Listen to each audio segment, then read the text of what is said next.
the Bible. Is it hard to understand? When it comes to reading the Bible, the first thing that comes to mind is the fact that this is the Word of God. The seals have been broken, and the truth is here. And when we go throughout the scriptures, when we go throughout extra biblical records, we find that the language that God employed, that He used to create the heavens and the earth, was the Hebrew language. Christ said, I came for the lost sheep of the house of Israel. But yet no one, no religious leader, no religious church out there anywhere can now identify the 12 tribes of Israel. Can we? God is quite simple, but it seems as if man makes understanding Him hard. What are those mysteries? The truth of your book and the truth will make you free. The Hebrew and Bible Academy, you're invited.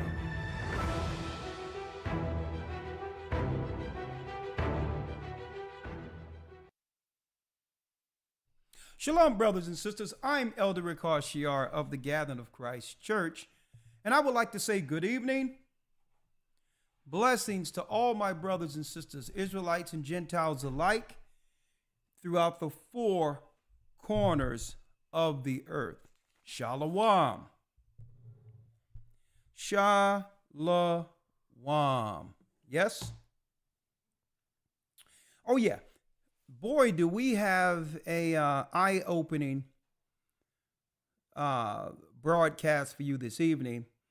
Soon I'll be bringing in some special guests.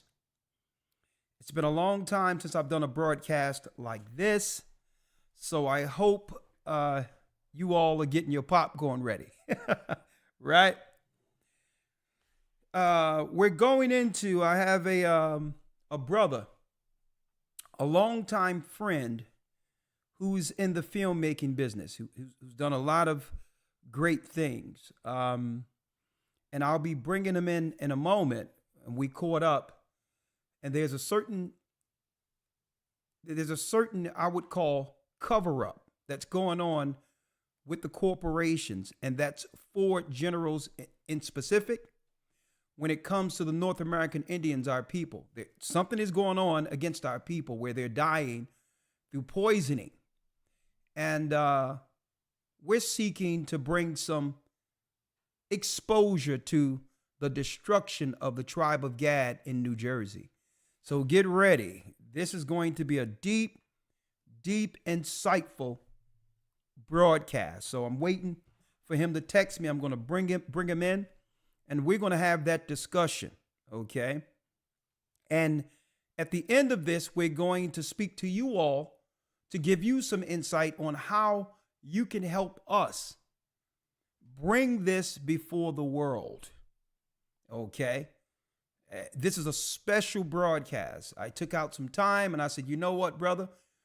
We have over 100,000 subscribers, 120, even though this channel has been suppressed and shadow banned. And we need to bring this to the forefront of what's going on with God's people, the North American Indians, in the midst of, and I'm talking about our brothers and sisters who are suffering in New Jersey with no media coverage. Okay, so we're going to talk about that this evening. In a couple of moments, I'm going to bring them on. But in the meantime, before I bring them on, let me say shalom. And I would like to make some announcements, while waiting for him to come in. Okay? I would like to make some announcements. First and foremost, we're in week 5 of the Hebrew and Bible Academy. And if you don't know, ask somebody, okay?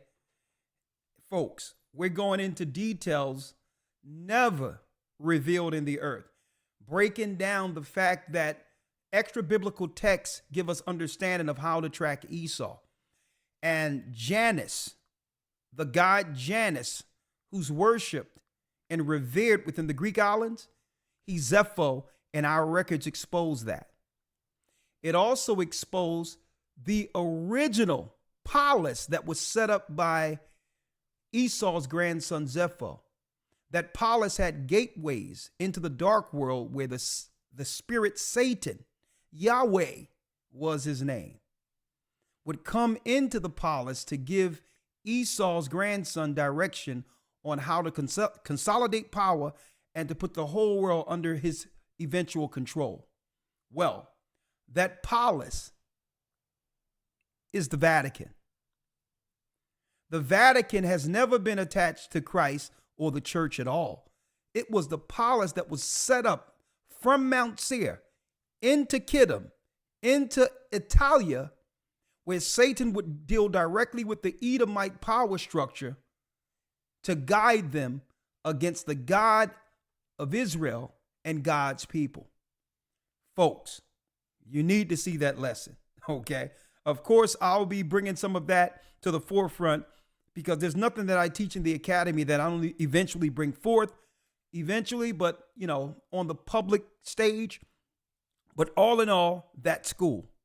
So if this interests you, you want to get in and get that particular lesson with all the sources. I have the white papers. I have everything, the proof. That's right. Go to historytimes.org. Okay, historytimes.org. Okay. Now, before I bring in the guests, I would like to make an announcement that, yes, as you can see here, let me show you. Here. Join the next Academy, Mastering the Wisdom of the Bible. This week, we'll have some extra, what you would call preparation tips. We'll have some preparation tips. And we'll also have clips, Elder Lawyer and myself giving you private clips on how to actually do what? Master precepts. We're going to show you how to use the Strong Concordance to stay in line with doctrine. Okay, we're making these clips this week and we'll show them in the academy. How to navigate through a what? Center column Bible using concordances and Strong's Concordance. Now, the lawyer going to make a clip and I'm going to make a clip, and we're going to have those in between segments for you, okay? Mastering the Precepts, the Wisdom of the Bible. Go to historytimes.org. And I would be amiss if I didn't mention the fact that our Passover will be in North Carolina this year. And as you can see, the new year, according to the correct 364-day schedule, is right before you, right here. The new year, March 4th, sundown, right? That's the new year. Then you have to count what? 2 weeks, 2 Sabbaths. Well, of course, March 17th, Friday sundown, is the correct what? Passover communion. We're going to have Passover communion Friday night, March 17th in North Carolina, and we'll have the full service the next day. Okay, and then we'll be there until the Most High tell us to dismantle, and we'll break bread, congregate, conversate, and bring awareness to the most important Sabbath of the year, and that's Passover. It's so important that we have this particular communion as the disciples did this from year to year. Okay? It's the most important Sabbath of a calendar year. There's 52 of them, but this particular Sabbath is above them all. And I hope to see you there. Okay? I'm speaking of those who are baptized in the church. Now, speaking of that, okay, it's important that brothers and sisters know that's in the church. I'm speaking to church members right now, that the church, including myself as an elder within the church, we do not make any money off of the Passover. Okay? We don't make any money. We divide it according to cost, and we break it down for those who's going to be there. Okay? And that's food, that's entertainment, that's the audio equipment, the food, the venue, which is very, very expensive, but we spare no expense to give our brothers and sisters the opportunity to understand what it means to stand together as God's people in what? In a high quality setting. And I wouldn't think of anything less for God's people. All right. So it's important that you know that it's grand. I mean, we're up with 3,600 people strictly for North Carolina. We're probably up with 1,000 or more, 2,000 for the West Coast. We have Canada. We have the UK. We have Africa. All praises be to the Most High. We have a small gathering that happens over in South America, Mexico, and whatever the case might be. So keep in mind, thousands upon thousands of people in this truth who are baptized is going to converge. We're going to converge together. I was waiting for you here. We're going to converge together on the Passover, and we will commune. Manigan, I'm going to call you back in a couple of seconds, all right? Okay. All right. He's ready. All right. So,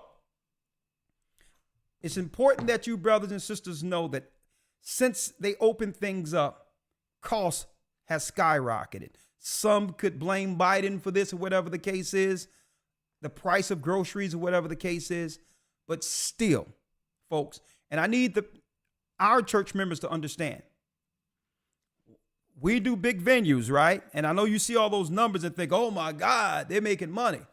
No, if anything, every Passover, we had to take money out of the treasury to compensate. Okay, to compensate. To help you understand, we don't make any money on the Passover. All right. So you may see those numbers, even if we take up a collection, it'll only go towards costs because we're usually in the red. And I need brothers and sisters to understand that, because you can see the numbers and you may think, oh my God, all this money. And it's just what we've all come together for, including yourselves, to have that day. Venues are very, very expensive, but you know what? We will not compromise when it comes to quality and showing our brothers and sisters what it means to be kingdom ready. And that's why we put the expense together for that venue, that understanding, so our people can set their sights beyond the level they have actually have us become accustomed to. We need to step it up. Okay, and understand the expectation is kingdom at all times. And even if we have to lose money to be there to commune for that day and to break bread with you, it's worth it. Okay, so I'm just letting everyone know. People see the numbers, and I'm going to tell you, even the venue, the people who own the venue, seeing the numbers we were bringing and thought that this was a money-making thing. We're like, no. It's according to cost. We divide the numbers according to cost. This is for the people, because they're so used to dealing with the Christian churches and others who come in to make all this money. So if you're spending tens and tens and tens of thousands, then of course the musicians make a lot of money. The pastor or the keynote speakers, they get money. We don't operate like that. Whatever we put out goes into that event for that day, and Christ is magnified. That's what it's about. And guess what? It costs a lot of money to bring 4,000 people in one area. Okay. Not including what we have to do for the West Coast, what we have to do for Canada, what has to, and we have it in Canada too, right? Toronto, what we have to do over there in the UK and different parts of Africa and things of that nature. So I thought brothers and sisters should understand, especially if you're fairly new coming into this. You may see the numbers, the swelling numbers, and say, oh my God. No, you don't know how much it costs to actually have one of those venues for 2 days. But it's okay. All right. It's okay. So I thought that transparency is key in all of this, so that no one can look at anything carnally, because we don't make no money off the Passover. Zero. We take a collection to try to compensate and put more in the treasury for more holy days and to actually distribute and help the churches in their locale. Okay. That's what if we take a collection, but it doesn't go to us. And it's important that you understand that. All right. 1 second here. I think my guest is ready. 1 second.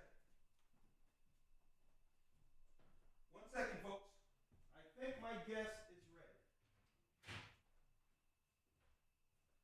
Highest calling back Israel.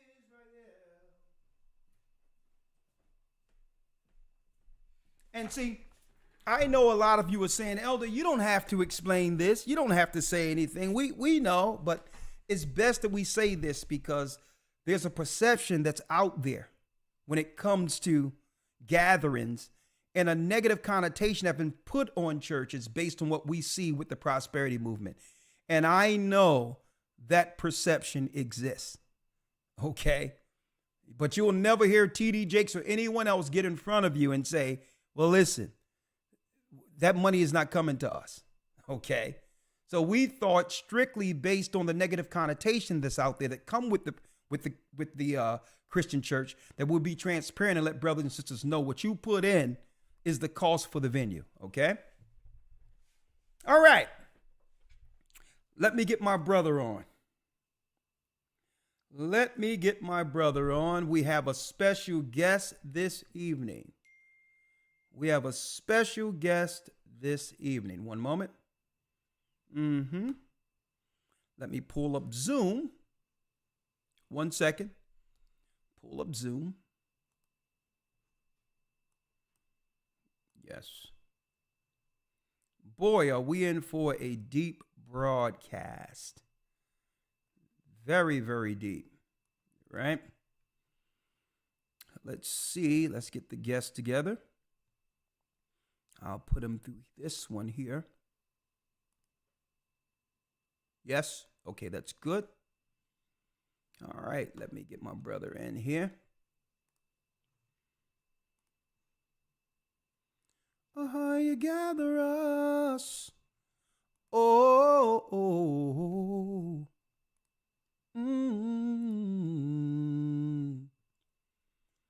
Highest calling back Israel. Oh.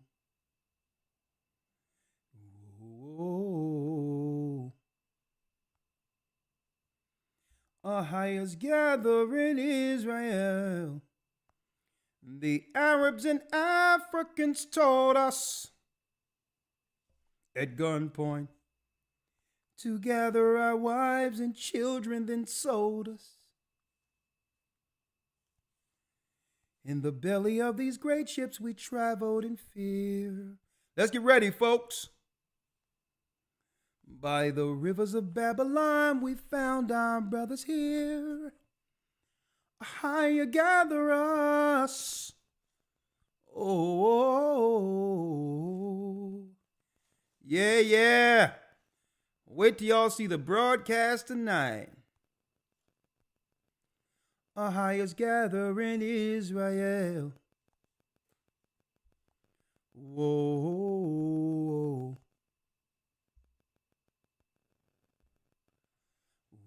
Whoa. Let's do it.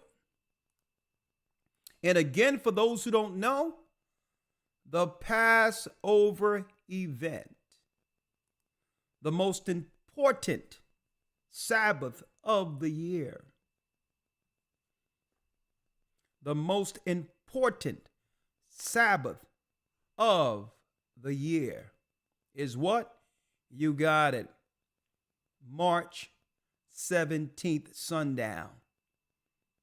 Oh, yeah. And I'm going to talk about mass baptisms before that. But yes, we will converge on the Carolinas. Yes. Hold on. Let me bring in the guest. I didn't even try to rhyme. I know that was corny, but let's see here. Let me bring in my brother. Hello. Shalom. Do you have a video? I'm getting it now. I'm trying to hook it up now. Okay. Oh, you didn't expect me to click you right in, huh? Hold on. Is, Hold is, on. is that boy looking just like you? Yeah, man. Lord No, that's have. me. That's you. Yeah, that's me. Like 12 years old or something. Oh, you was made for this. You was Right. you was thinking about this years ago, huh? Oh, praises! Look at you, boy. Don't let. All right. Can you hear me? You see me? Oh yeah, I see you. Don't let me start pulling up my pictures up in here now, huh? I can't see you though. Where's your video? I'll let you see me. Yeah, that's okay. You can see me. There I am. Boom. Here I am. Right. I have you live right now, and I guess you're live from. That's your studio.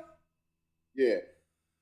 Oh man, you are killing it, ain't you? Let me bring you up. Let me bring you up real quick. Let me bring you up. Lord have mercy. Let me bring you up, my brother. Let me bring you up. Let's see here. Let me grab you here. Zoom. There you go. And that's your wife with you. How are you? Hello. All right. Man, what a broadcast we're going to have this evening. I've already prepped everything, but before we go in, this is what brothers and sisters probably don't know, right? Mr. Lamont Fountain, a.k.a. Managun, the Hebrew, have this man been busy?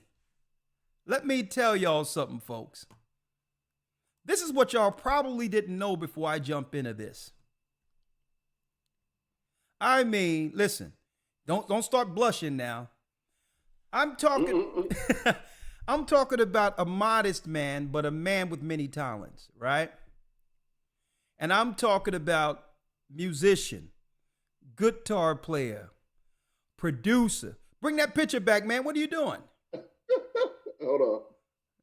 There it is. Right?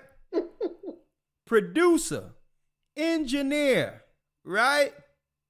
Filmmaker, right? This is what people probably didn't know. Lamont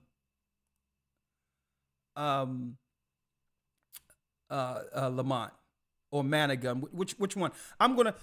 Tonight is the professional scenario because you have production and people you're dealing with. So, Brother Lamont, okay, the brother knows what he knows, and yes, he knows the truth. And I know when we did this song, he probably had no idea that this song would become an international anthem. It was Managun. It was Lamont Fountain who produced, even though I wrote the song in like a couple of minutes, but he produced and mixed this song.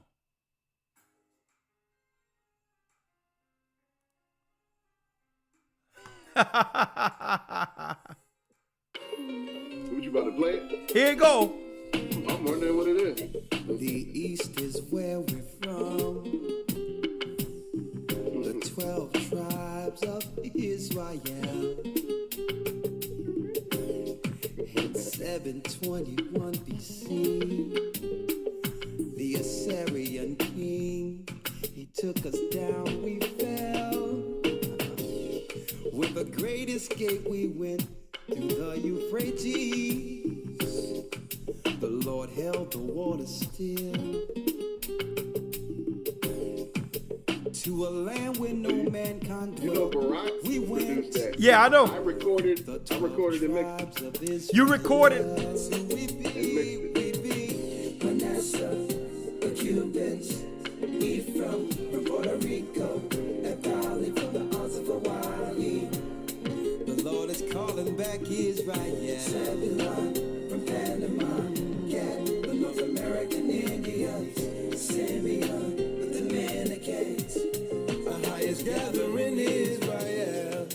The Arabs and Africans told us. At gunpoint. Together our wives and children and souls. It was Barakia, the blessed hands, who actually produced the music, but you mixed it. I recorded it at your makeshift, what used to be what, I don't know how we were able to do what we did in that little place, but boy. Yeah. It was you. I recorded it on in your studio, and you did the mixing. My man. But since we're talking about the 12 tribes of Israel, you're on your way of blowing something wide open that has been concealed for many years. One thing that has been concealed is that there has been some corporate poisoning of the tribe of Gad, the Ramapo tribe in New Jersey, and you're here to bring light to it on a global scale. Ford Motor Company. Now, you have done a lot since I've traveled the world and come back around. And let me tell you, brother, I don't expect anything less from what your potential was, but I think brothers and sisters need to understand some of what you've done. That's impressive.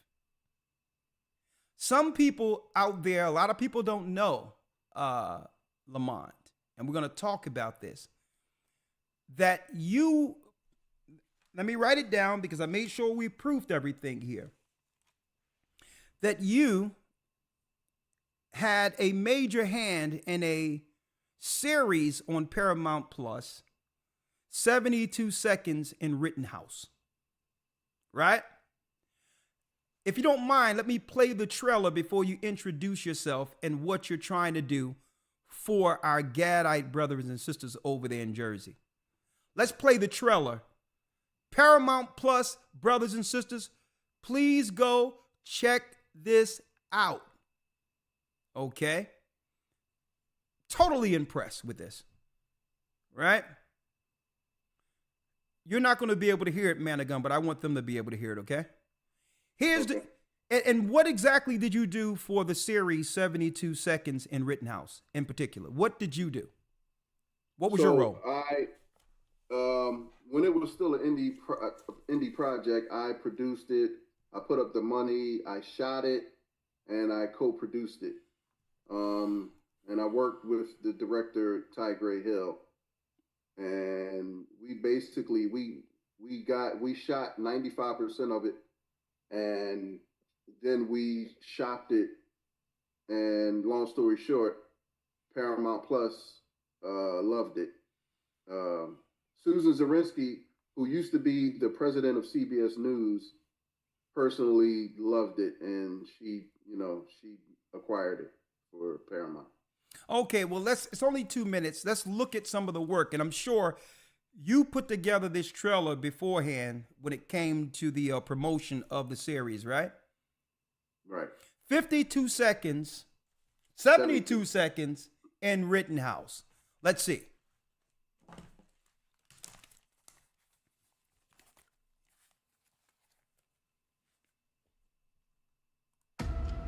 Philadelphia police. We have an emergency. We have a stab victim. 17 in cancer.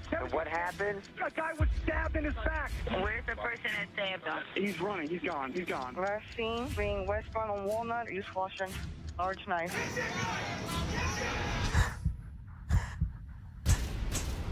You see some brutal things. That crime that night was brutal. Sean was stabbed coming out of a restaurant in Rittenhouse Square. Everyone's in a great mood. It's a beautiful night. Less than an hour later, he's been what? Homicide called me and they said Michael White is going to surrender himself. He started the altercation. Deliver your food and Sean's still alive. How does it start with a traffic dispute and someone ends up getting stabbed? I remember watching the news, and all I remember seeing is the sadness in this boy's eyes. Sean was a good-hearted person. He was humble. It's hard to imagine this earth without him walking on it. People were speaking about Sean. He was a good entrepreneur. He was turning the city around, and that stuff is true. There's another side. I'm like, Michael, I want you to tell me, did you stab him? He said, I don't remember stabbing him. Someone who has no criminal record doesn't just start assaulting people on the street. Something was off here. Sean had coke in his system. Witnesses said he had bloodlust in his eye. Sean was arrested. He rushed him. It was a situation that got way out of control. It became a big story because you were dealing with someone who had money, privilege, connections, and you had a kid from North Philadelphia. I just worried about when I was going to get the opportunity to tell the truth. If I don't make them feel where I'm coming from, it's over.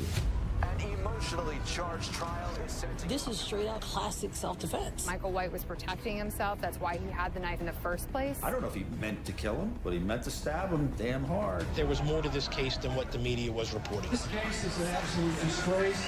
You just wonder how this is going to play out. I scoured that neighborhood looking for cameras, looking for witnesses. We found the video. Everything was happening so fast. Boom, like that. They arrived at an intersection at the exact same moment. What happened next took seconds, and two people's lives are forever changed.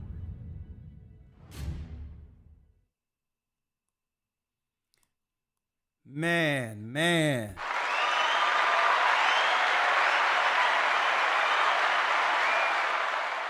So I take it, Lamont Manigun, everything that we've just seen is what you produced. Yeah. Man, you're talking about you're talking about something that's a rush. I'm surprised this thing didn't get serious acclaim, but I'm sure it's still moving to where if people wanted to see this, they can actually go see this. It was a brother who was charged against in Rittenhouse Square. People have to know, brothers and sisters, Rittenhouse Square is where the elite of our of people in the Philadelphia live. And you got a man that had all of this prestige and power who was in an altercation. He ended up dying. And then this young brother was charged. And you have to see it. But if you want to explain it real quick before we go to the next thing, what can they hope to see with this particular production, 72 hours in Rittenhouse? 72 seconds in Rittenhouse. 72 Square. seconds. So, I'm sorry. No, it's basically this incident happened, and as you can imagine, this happened. We're 2 years into the Trump presidency, so we all remember the climate, the political climate, and the racial climate. So for something like this to happen, of course, it would get politicized, and it just the left took it and ran, the right took it and ran with it. So it was a lot of rhetoric, and it was just a lot of politicizing of the circumstances on both sides. So there was a lot of things, a lot of facts that were overlooked, and the director, Tigray Hill, he came to me and he said, "You want to?" Because we were working on another project. He was like, "You want to work on this project with me?" And I looked at all the info he had, and I said, "Sure." The thing that was amazing was that we were able to get in-depth interviews from both sides. So from the parents of the deceased and Michael White himself, which is the young brother, and his mother and his lawyer, and that's what we got. So, and the video of the incident when it happened, which wasn't released to the public. So it was one of those things, and it was crazy because it actually it was trending on Paramount at number 4. So, and this is for all of Paramount shows. So this was like, the Yellowstone series and the series with Sylvester Stallone.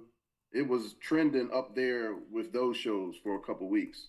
And it was the only documentary series that was trending in the top 10 spot, on Paramount Plus.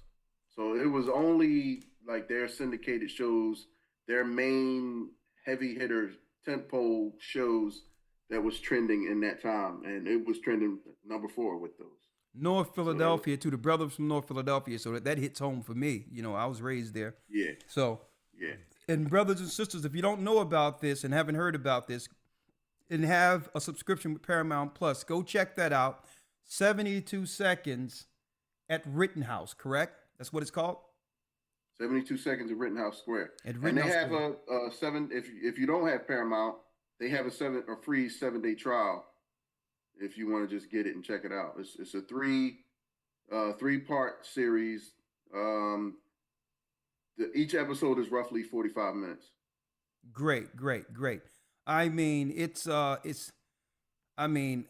I'm impressed because that thing it jumped off the screen. And I'm talking about the cinematography. You were behind the cinematography and all of that. Yes. All praises. Man, what gifts. And I believe the Most High is giving you these gifts to bring light to something even greater, which I'm about to segue into. You knew for a long time that the North American Indians are from the lost tribes of Israel, right? I mean, I think even yourself, are you Gadite, Judite? I am. It's funny because my father's father's father is Judite, but my father's mother, my mother's father is Black Seminole. My father's mother is, I forget the name of it. I gotta look it up, but it's like Gad. Yeah. So I'm Gad on both sides, but my father's father is Judite. Thank you, Felicia. Felicia says she's on it. She's subscribing now. And that's the support. That's the support we're talking about. Oh, Felicia, give a round of applause for that. But anyway, for those who are fairly new and don't understand this, right? For quite some time, the world has been hiding the fact that we're from the lost tribes of Israel. It's not boasting that's who we are. But because our people have been, let me tell you, there's no other way to explain why we're systematically oppressed or harmed, and while there's no help for us. Why? Because all the nations have come together to actually conspire to keep us on the bottom. And when our people are suffering, you very rarely hear the media cast a light on it or make it an important talking point or story that the world should do what? That the world should take notice of. And I need y'all to think about this. When there's a war in Palestine, CNN, breaking news all over the place. It be Palestinians, they're talking about that. If something happened with Jewish people, they're talking about that. But why no one is speaking of the systematic suffering of the children of God? And for those who are fairly new and don't understand this, this is deeper than something religious. This is real. If only you can open up your mind to understand that the children of Israel is under oppression and desolation, and it's systematic. And for those who don't know, I'm going to show you how we pull this together, because right now, Lamont has a serious project to bring to light the destruction of our people happening in real time, yet it's getting ignored. Now, these North American Indians we're talking about aren't just some regular old indigenous people. These are God's people, but yet the media isn't talking about this. Your religious institutions aren't talking about this. So we said, you know what? We're going to talk about it. We're going, just like he brought that to the big screen. He brought that to TV so that others can understand what was going on, where a young man was about to lose his life in self-defense. We need to have more filmmakers like this, that we can bring light to the suffering of our people. And guess what? It's so many things they're covering up. But guess what? What we're about to bring forth, folks, they will not be able to cover up any longer. For those who are fairly new in this and don't understand what we're talking about, the North American Indians in particular, the indigenous people who were conquered by the Romans, okay, folks, they're from the lost tribes of Israel, right? Let me show you something. Let me show you something on your screen right here. Right here is an actual picture.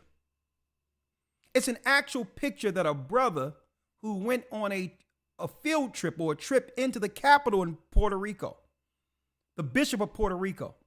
He went there and they noticed that there were paintings on the walls of Puerto Rico. And what were the paintings?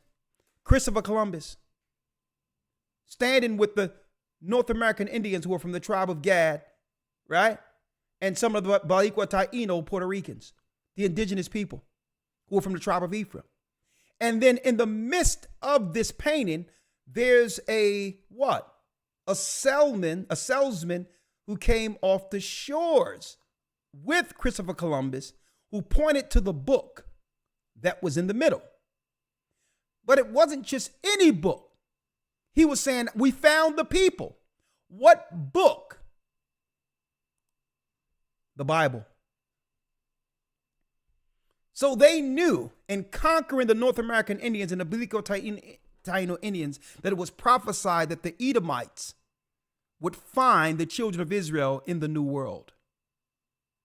And how have they been treated since America have been what you would call discovered? Huh? So I need y'all to check this. So this is no conspiracy theory here, right? This isn't a conspiracy theory. I mean, even in your King James Version Bible, for you Christians or you so-called believers, even you Jewish people, if you believe in Judaism and follow Old Testament, well, you know the Apocrypha was a part of the Old Testament, right? So this is nothing personal. This is history here, right? Even if you go that route and say, listen, let me deal with this from a theological standpoint. When you go into 2nd Esdras 13 and 39, it reads in your Apocrypha, in your Bible, King James Version. And whereas thou sawest that he gathered another peaceable multitude unto him, those are the 10 tribes which were carried away prisoners out of their own land in the time of Hosea the king, whom Salmanasseh the king of Assyria led away captive. And he carried them over the waters. So they came into another land. This happened in 721 BC. But they took this counsel among themselves that they would leave the multitude of the heathen and go forth into a further country where never mankind dwelt. America. The land that they renamed America was in prophecy, that they might keep their statutes which they've never kept in their own land, and they entered into the Euphrates by the narrow passages of the river. For the Most High then showed signs for them and held still the flood, that means calm the waters, until they were passed over. For through that country there was a great way to go, namely 1.5 years, and that same region is called Arsarith, which means hidden land. This is what, in particular, Christopher Columbus found when he found the children of God here in the Americas. And eventually, when our people came over in cargo slave ships, Deuteronomy 28, the southern kingdom prophesied through Christ's prophecy that we would do what? Fall by the edge of the sword and be led away captive into all nations. Eventually, we found our brothers here. See? Now, why are we going here? Why are we going here? Well, the indigenous people who were here first are suffering. And I need you to bring something to light, man of God. You want to work on a project. And I need you to tell brothers and sisters what this project is all about. Speaking of the North American Indians, the people is listening. Okay. Tell people what this project that you want to bring to the light is all about. So this project is it's about the Ramapo Lenape Indians.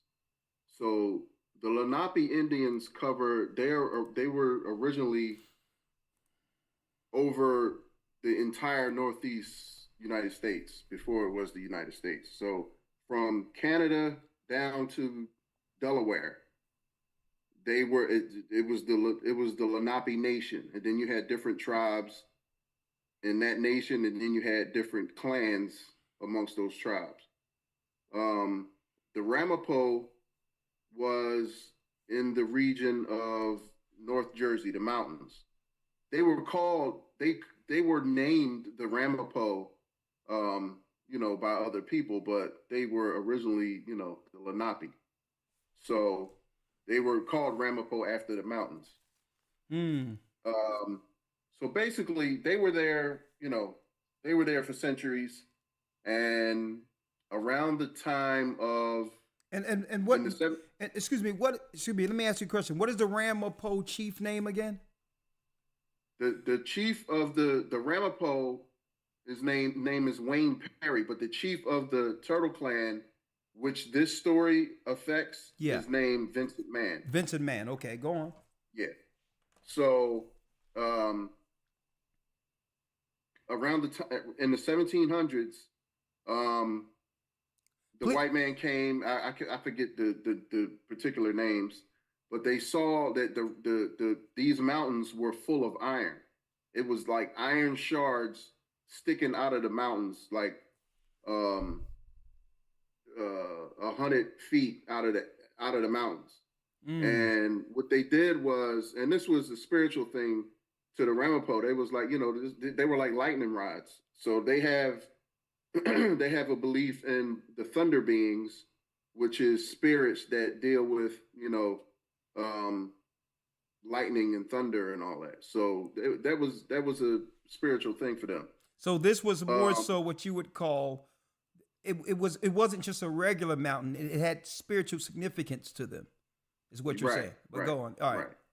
So eventually, in the time of the 1700s, they basically came and used those mountains for mines to mine iron, and they built several mines all throughout the mountains, and they established a town for the miners. It basically became a mining town. Okay. And that town was called Ringwood.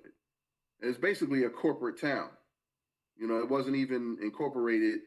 It was just a corporate town. So they got along with the Ramapo, and the Ramapo was still living in their wigwams at the time, and they were living peacefully. Some of them worked the mines. And it's a lot of history with those mines, because the iron that was mined from those mines was used in all of the wars since the War of 1812, the Civil War, World War I, all the way up until World War II. Okay. So the cannonballs, the chain that they built, the stretch across the Hudson to stop the British, all of that iron came from these mines, from these mountains. So when basically they were finished mining the iron, they abandoned the mines, and at that time they leased the houses, because the town was full of houses for the miners. Okay. And the Ramapo was still living in wigwams, and they started to move into those houses when the whole mining industry moved out of that area. So the mines shut down, and the Ramapo were leasing those houses and that land from the state. Okay. And it was another mining company that came and bought it, but eventually Ford came, and I believe it was the 30s, and purchased that entire land. Ford Motors. Now there was Ford Motors. Ford Motor Company. Okay. So Ford built the biggest auto plant in the world 5 minutes away. And so they wanted that land. They were going to spend $50 million to make that executive housing for their executives for the plant. And the Ramapo was like, no, we've been here for centuries. We're not leaving. You're not going to just push us out. It was 1,100 people, and they tried, even though they bought the land and they actually Ford owned those houses, they couldn't push them out. And eventually, once they realized they couldn't push them out, that's when they started dumping harsh paint sludge and chemicals, which they knew were very harmful and carcinogenic and caused all kind of problems. They started dumping paint sludge into the mines. Now, they did the numbers because this was the biggest auto plant in the country from, I think it was 67 to around 70, mid 70s. They were dumping 6 million tons per quarter for that time. 6 million tons of paint sludge and chemicals.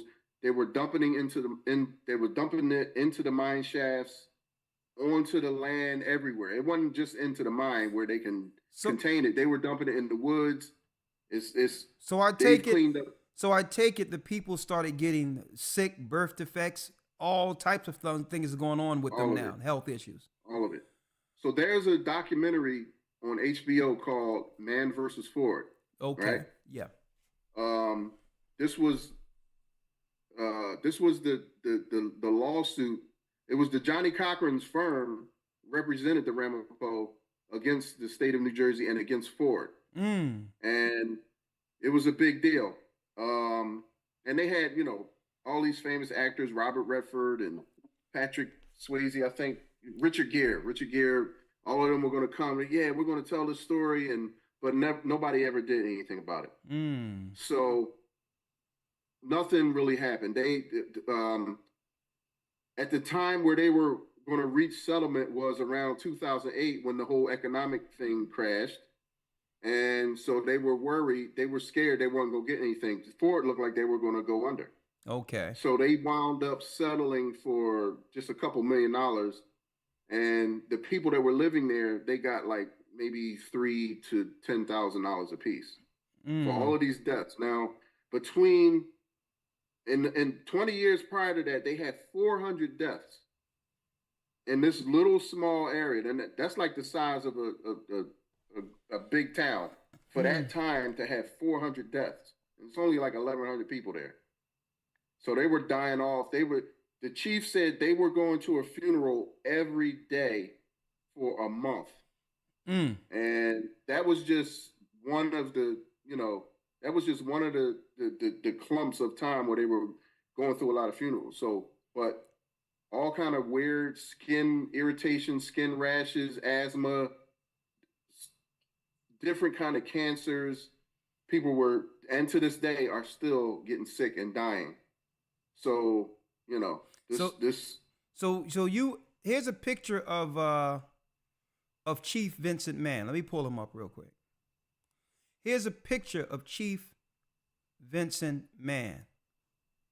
Now, eventually, they reached out to you and said that, of course, with your cinematography and video work, and many people have reached out to you and said that, okay, it's time to bring attention to this.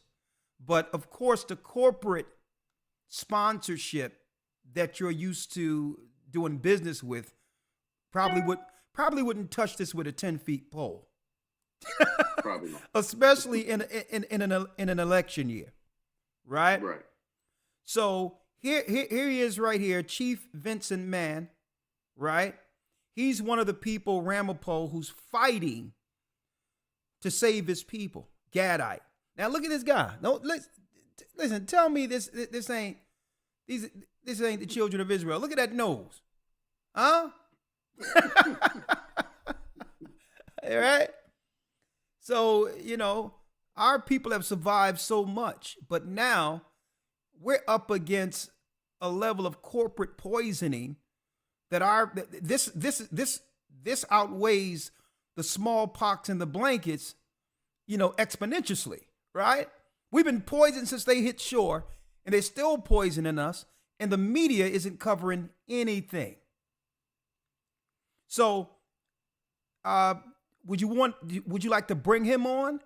Because before we bring him on, it's up to you. But what I want to ask you, What is it you want to do? Because obviously corporate media isn't going to touch this.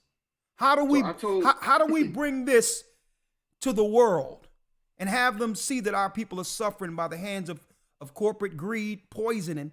And I believe Ford is doing this because you said at one point they wanted to buy this land from the Ramapo, and the Ramapo and the North American Indians, GAD, refused. So here's the thing: this is the tricky part. They bought the land from the mining company, so they actually purchased the land, but they couldn't push the people off of it. Oh, so that's right. So, and there was a treaty. There was a treaty. It's called the Treaty of Easton, that took place in 1758, where they, you know, with the language barrier and they misconstrued things, and they took the treaty as to mean that that was a removal document. But in the treaty, and I'll let the chief can explain all this way better than I can, but in the treaty, it was understood by the Ramapo that they would always be on that land and that they can hunt and fish and strip bark from trees, which is how they build their houses. Yeah. So that was always the understanding, which, you know, but, you know, the other side took that document as a removal document, and that's how they were able to sell to the mining companies, and were able to, the land was able to change hands several times throughout the years because of that. So, and that's how Ford was able to buy it. Okay, but obviously out of nowhere, and I'm going to say this, the Most High have you right now with the talents you've acquired up until this point, and I believe those talents were for this moment, right?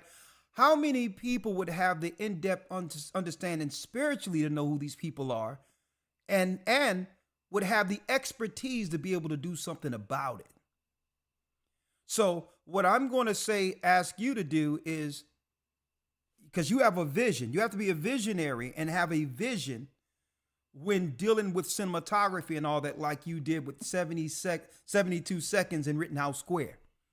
So in your mind, how can you blow this out of the water based on all the information? And I put that trail up to show people the dynamics and the complexity of how you show both sides, so that it can have believe it or not, an unbiased judgment on the other end from both perspectives. But it only leads to one conclusion. Brother, that's a talent in of itself. So what I'm saying, what will you do with this? So I asked the chief that same question. The way I got connected with the chief was through his cousin, which put me in touch with a good friend of his named Al Hendricks that was helping him trying to get the word out. And they wanted me to do a documentary. And I looked at all the information, and I was just thinking, and there's a documentary out called Man vs. Ford, and everybody can check that out because it gives the info, but it really doesn't, you know, the people will tell you that documentary didn't do nothing but focus on the lawyers and the legal thing, the legal case. It really didn't focus on the people. And there was another documentary that was done that focused on the Ramapo as a whole, not necessarily this particular story, the Turtle Clan and the problem with Ford, and that was good, and they was cool with that. But then there's a show with what's his name, Aquaman, the guy that played Aquaman. Yeah, it's called The Red Road, where they basically took elements of this story and just turned it into some kind of crime drama, and it's bad representation of the people and all that. So I asked the chief, I said, do you want to just inform people about what's going on? You just want to inform people, or do you want to inspire people to make a change and to, he said, I want to inspire people to make a change. I told him, I think this would be better as a dramatic series. Something with actors, something you could see the what the people go through on a daily basis, and you can get into the story more so than just getting the information, because the information is out there. Okay, so there's a human element that's missing. Right. So why there's because no people you can't get no justice because people can't feel the pain. Absolutely.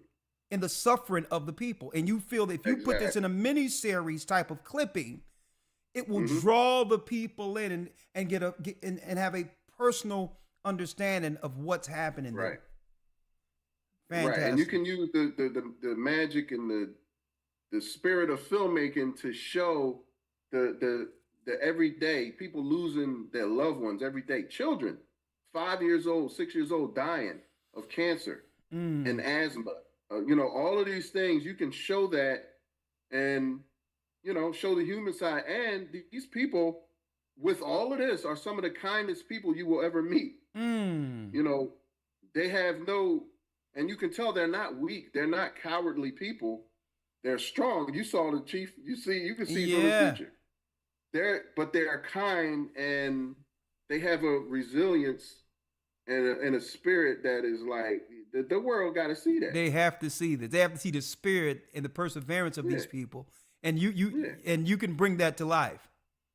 That's the plan. All right. Well, we're gonna bring the chief in 1 second, but before I do that, for those who missed it, I want to show brothers and sisters the trailer, so that brothers and sisters can actually get an insight to your, I would say, your credentials. Someone who can deliver you can grab the hearts of people and have them understand a political situation, right? And it takes a certain level of talent to do that. And in the example we can do, I'm going to play the trailer again, 72 seconds in Rittenhouse Square. And this was all Brother Manigun or Lamont Fountain. Let's show that once more, if I can. Let's show that one more again. I need y'all to check this out, folks. And when you get an opportunity, go to Paramount Plus, and type in 52 seconds in Rittenhouse Square, okay? Fair use for educational purposes only. I'm not making no money on this, okay? Let's go. Philadelphia police. We have an emergency. We have a stab victim. 17 cancer. What happened? A guy was stabbed in his back. Where's the person that stabbed us? He's running. He's gone. Last seen being westbound on Walnut, East Washington. Large knife.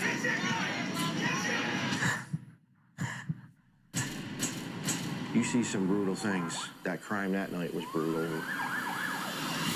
Sean was stabbed coming out of a restaurant in Rittenhouse Square. Everyone's in a great mood. It's a beautiful night. Less than an hour later, he's been what? Homicide called me and they said Michael White is going to surrender himself. He started the altercation. Deliver your food and Sean's still alive. How does it start with a traffic dispute and someone ends up getting stabbed? I remember watching the news, and all I remember seeing is the sadness in this boy's eyes. Sean was a good-hearted person. He was humble. It's hard to imagine this earth without him walking on it. People were speaking about Sean. He was a good entrepreneur. He was turning the city around, and that stuff is true. There's another side. I'm like, Michael, I want you to tell me, did you stab him? He said, I don't remember stabbing him. Someone who has no criminal record doesn't just start assaulting people on the street. Something was off here. Sean had coke in his system. Witnesses said he had bloodlust in his eye. Sean was arrested. He rushed him. It was a situation that got way out of control. It became a big story because you were dealing with someone who had money, privilege, connections, and you had a kid from North Philadelphia. I just worried about when I was going to get the opportunity to tell the truth. If I don't make them feel where I'm coming from, it's over. An emotionally charged trial is set to... This is straight out classic self-defense. Michael White was protecting himself. That's why he had the knife in the first place. I don't know if he meant to kill him, but he meant to stab him damn hard. There was more to this case than what the media was reporting. This case is an absolute disgrace. You just wonder how this is going to play out. I scoured that neighborhood looking for cameras, looking for witnesses. We found the video. Everything was happening so fast. Boom, like that. They arrived at an intersection at the exact same moment. What happened next took seconds, and two people's lives are forever changed. Man, incredible. You there? You there, Lamont? Yeah, I'm here. Oh, I'm sending the chief the Zoom link now. Okay. Oh, okay. You're gonna send him the Zoom link now? Yeah. Okay. Well, I don't see your video. Are you off the video now? Oh, yeah. I'm using my phone. Okay. Take your time and let me know when you're back. We're gonna bring the chief in, and then we're gonna talk about how we're going to bring awareness with a mini series concerning this particular Ford Ramapo scenario, right? Because the corporate media isn't going to support this. They're not going to get behind this. So we have to talk to our people on how we can bring it to the forefront, how we can do it, right? Because I'm sure, Manigan, I'm sure, Lamont, that this particular documentary you have here on Paramount, of course, I believe it weighed in to help a brother not live the rest of his life in jail, possibly. Was this before or after the verdict?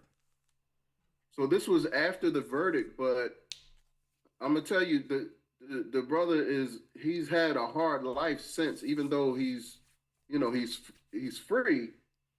There's still this stigma of what happened, and now people can see the truth. And I'm gonna tell you, even with this, a lot of people still don't want to see it, and they want to see him in a certain light. But the truth is out there for the people that want to see it. Okay, all right, that's good. So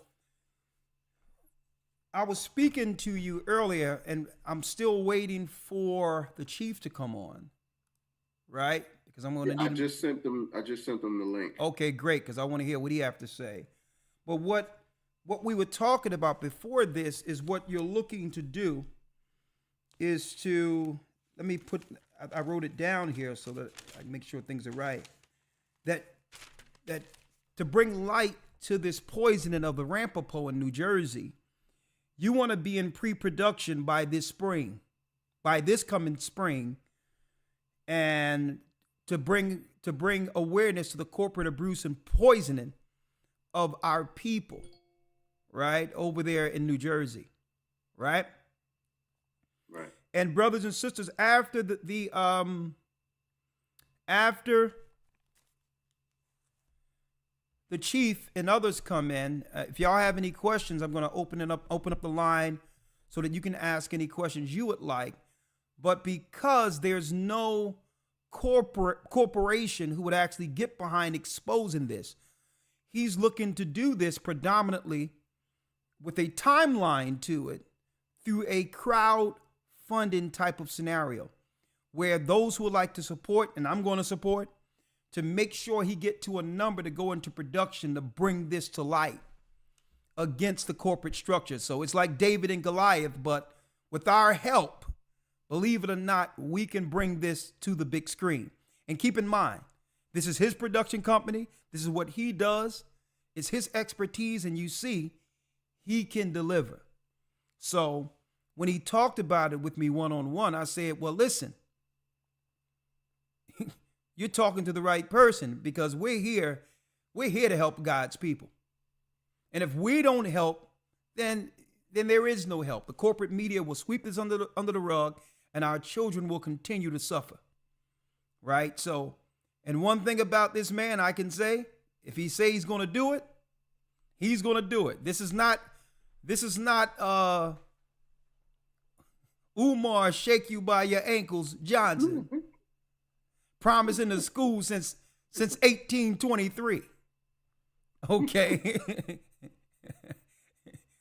That boy been, if there was any such thing as reincarnation, he started crowdfunding 2 lives ago. Talking about a school. He got a bunch of bandos and still hustling off of it. One thing about my brethren is that when they say they're going to deliver something, it's delivered. And what y'all didn't know, brothers and sisters that I told him. Okay, that's him too. That's him there. I told him. Yeah, I'm gonna bring him in now. I see him. And Al Hendricks needs a dial-up number. The dial-in number is 515-605-9327. Wait a minute. Say it again. I'm sorry. 515 605. 605? Yep. 9327. Okay. All right. So I'm a matter of fact, let me dial that up now. One moment. So here it is. Did you get the chief in? I'm gonna bring the chief in now. All right. I'll bring the chief in now. Hold on. Let's see. Yeah, I hit admit. Is he there? Yeah. You there, Chief? Yeah, I'm here. Okay. Okay. How you doing, Chief? Good. How are you? I'm doing well. Do you have a video or no? I do. I just trying to finish my smoke. Okay, well, finish doing what you're doing and let me know when you're ready. We can just put you on hold for a second so we can explain what's going on. And I'd like to thank you for taking some time to come out. And we're doing what we can to bring light to our people suffering over there, my brother. Have you know that? I cannot appreciate you any more than that. All right. So when you're ready, you can put away the stogie. And let's take care of what we need to take care of here. Okay, we have Al Hendricks who's coming in. Yeah, I'd rather him come in this way, a matter of fact. Okay, Mr. Al Hendricks. All right. All right. Well, that's a nice studio. I ain't never been in. Oh yeah, that's where he make it happen. How you doing, Mr. Hendricks? Mr. Hendricks, how are you? Might be on mute. Yeah, I just need him to unmute. If you can, Mr. Hendricks, unmute your microphone. Usually you come in and, when you come in, you must choose to allow your device. You must choose the audio on your device as you're entering. Please unmute Mr. Hendricks. Right? Let me see. I'll send him a text. All right. And while we're getting ready for that, let me get the phone calls in case people have some questions. Right? 1 second. It's time to bring some light to this, and I'm gonna tell you, Chief.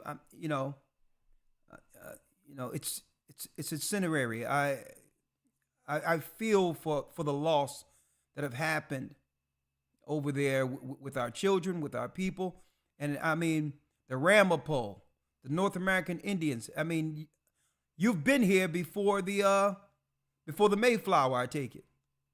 That's correct. There you go. So I'm gonna bring you in 1 second. Let me call the line in. Blog Talk Radio. Okay.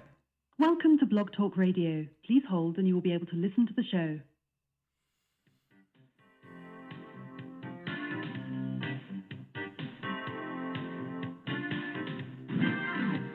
Oh no, we're not gonna have that. Hold on. We will not have that. 1 second.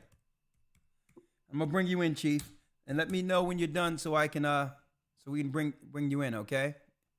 Yeah, I'm ready. Okay, you run. Okay. He's in there. I can see him. He's good now. Okay. Hold on. He's in. I just can't. Al is in, but I think he's still muted.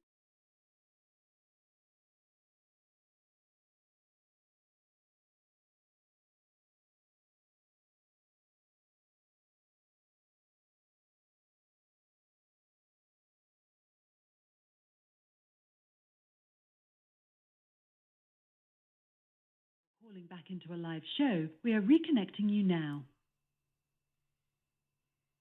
Your show will go live in 5 seconds. 4, 3, 2, 1. Blog Talk Radio. Okay, Chief, how are you? I'm doing very well, sir. Yourself?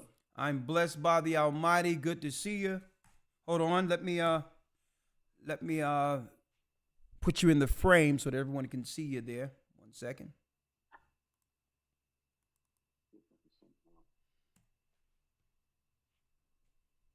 Were you able to text Al, Chief? Yeah, I did, but no. Let him know to unmute.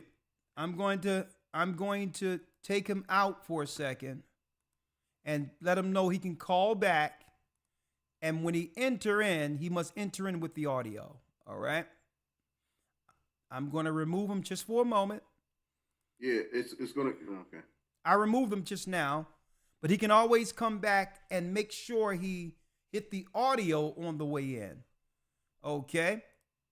All right. Let's go directly to the chief here. Hold on. Let's go directly to the chief here. Let's see. How you doing, Chief? I'm doing very well, sir. Yourself? I'm doing well. Another we call y'all to gather to Christ Church. Of course, Lamont have given me some insight to why we're here, right? It seems as if the corporate media and others have been covering up, a travesty, really tantamount to murder, and that we eventually have to bring some light to this. But if you can tell brothers and sisters about your tribe, yourself, and what's been going on with your people concerning Ford, if you will. Sure, and thank you. Kiha Kolomosi, Ninja Sinzi, Kikai Man, Nunjiai Lamawo, Wanjikil Wak, Lamawo, Tekwa. Hello, everyone. My name is Chief Man. I'm the Turtle Clan Chief of the Ramapo Lenape Nation. I've been the Turtle Clan Chief for probably around 14 years now. And when I became the Turtle Clan Chief, the Turtle Clan, its core area, had been and still does living and fighting and residing, being born into a federal Superfund site. This Superfund site began in about 1964 when Ford Motor Corporation began to dump its toxic waste from the Ford plant in Mahwah, New Jersey. That paint sludge consisted of electroplated material, which was actually illegal to dump all the way back then, where they added metals and other things to the paint that they were using, and even the colors of the paint, like blue, cobalt blue, or different things like that. And so what actually happened was that Ford Motor Corporation had bought the area of the mines in 1964, and they tried to remove 1,100 of our people from there that were living in the old miners' houses. They wanted to build a $50 million self-contained community there, one that the town of Ringwood, New Jersey would have realized upwards of $1 million in taxes a year, beginning all the way back in 1960s. Public outcry, our outcry prevented that from happening. And when Ford lost their bid to do that, they almost immediately, within months, began to dump their toxic waste on the land, in the brooks, in the mines. And one of the things that they would also do is that they would bring and dump parts that were that had value, that our people understood had value, like alternators and starters and things like that that they could get metal from, and they would dump that directly in the middle of the paint sludge, knowing that our people, would go into it, to gather it. And so coming in to the 1970s, things started to get a little bit precarious. Our people started getting ill, started dying of cancers, being born with health ailments. And then in 1974, they stopped. Actually, the state of New Jersey in 1970 for a year actually gave Ford a permit to do the dumping. And we've actually uncovered records that show that Ford was disposing of 16 million pounds of paint sludge alone every quarter. So if you can imagine, if that is what was taking place every year, 4 times 16 million times 10 would tell you the volume of paint sludge that had been disposed in and out around our community, not just the Turtle Clan, but also the Wolf Clan in Mahwah, New Jersey, and the Deer Clan in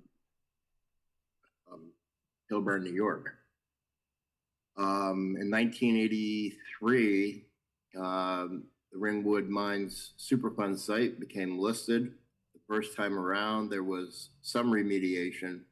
It basically was hand-picking, stuff they could see on the surface. And in 1994, Walter Mugden, who is now retired from Region 2 US EPA, declared the site safe. I happened to be doing a class project for Ramapo College, and he was invited in.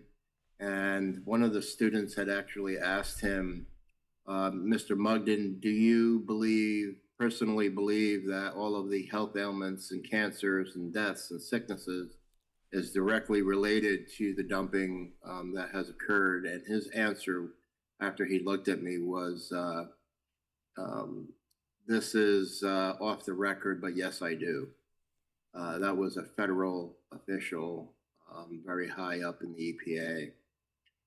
So in 1994, he delisted it.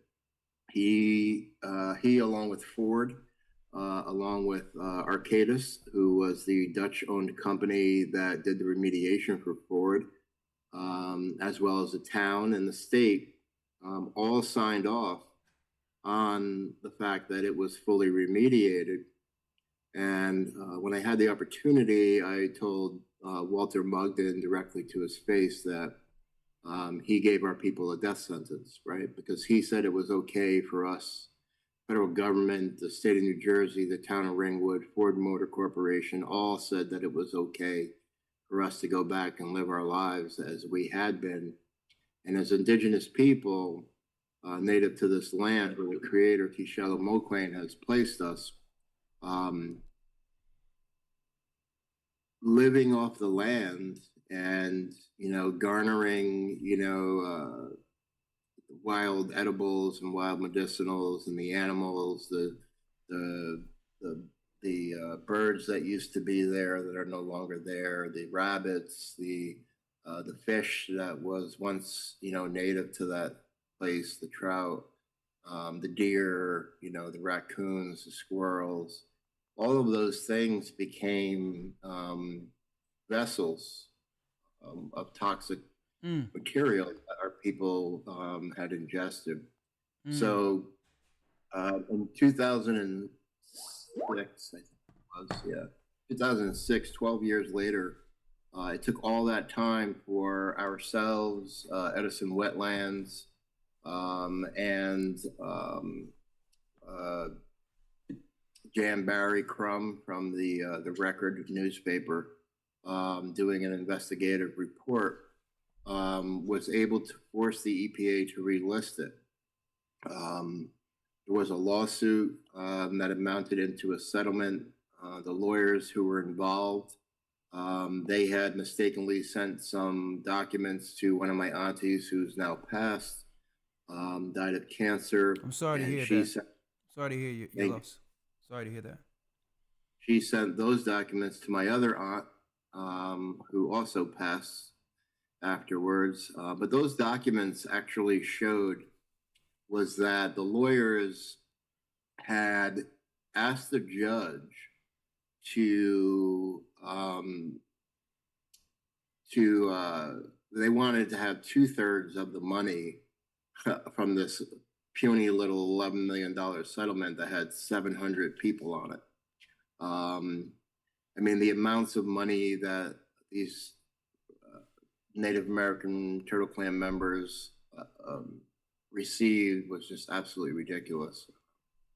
You know, $3,000, $8,000 for an elder, you know, who was living at that time, got $8,000, and he was literally born in the house in which he died in.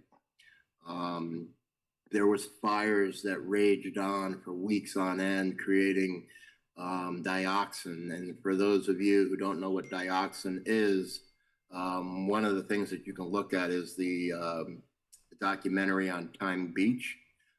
Time Beach is one of those. So you could, you know, just look at the Vietnam War and the use of Agent Orange when that was being manufactured here in the state of New Jersey. There was a problem with the manufacturing that went wrong, and when that went wrong, that is what caused Agent Orange, or as we know it today as dioxin. That same dioxin was created when the paint sludge was, you know, made to burn. Our people didn't leave, you know, they were there. They lived through those experiences. And so, you know, after the lawsuit and after the relisting of the Superfund site, the EPA and the state of New Jersey, none of them came back to help us address any of our health ailments, none of that. And, you know, I literally got into it with the manager of the site, Joe Gowers, for the EPA Region 2, and he going to these citizens advisory group meetings, and he would be sitting there telling me, well, Chief, man, this isn't about health. You know, it's not about that. This is just about remediation. And I had to explain to him in my uneducated way that how could you possibly even be talking about remediation when you haven't even addressed the human life that has been viciously attacked, and the deaths. I mean, at one point, we actually had a funeral every single day of the week without a break. Monday, Tuesday, Wednesday, Thursday, Friday, Saturday, and Sunday. We've had, you know, young children, 10-year-olds, dying of two rare cancers, blind in his uncle's arms. We've had, you know, a mother, 30 years old, who lived across the street from her cousin, who was 30 years old, and he died of heart ailments that his doctor, after having 6 operations through his life, told him that he probably wouldn't make it past 30, and he did not. And his cousin who lived across the street, she died of ovarian cancer at 30 years old with 3 children, one being less than a year old. And then a year later, her mother died of a brain tumor.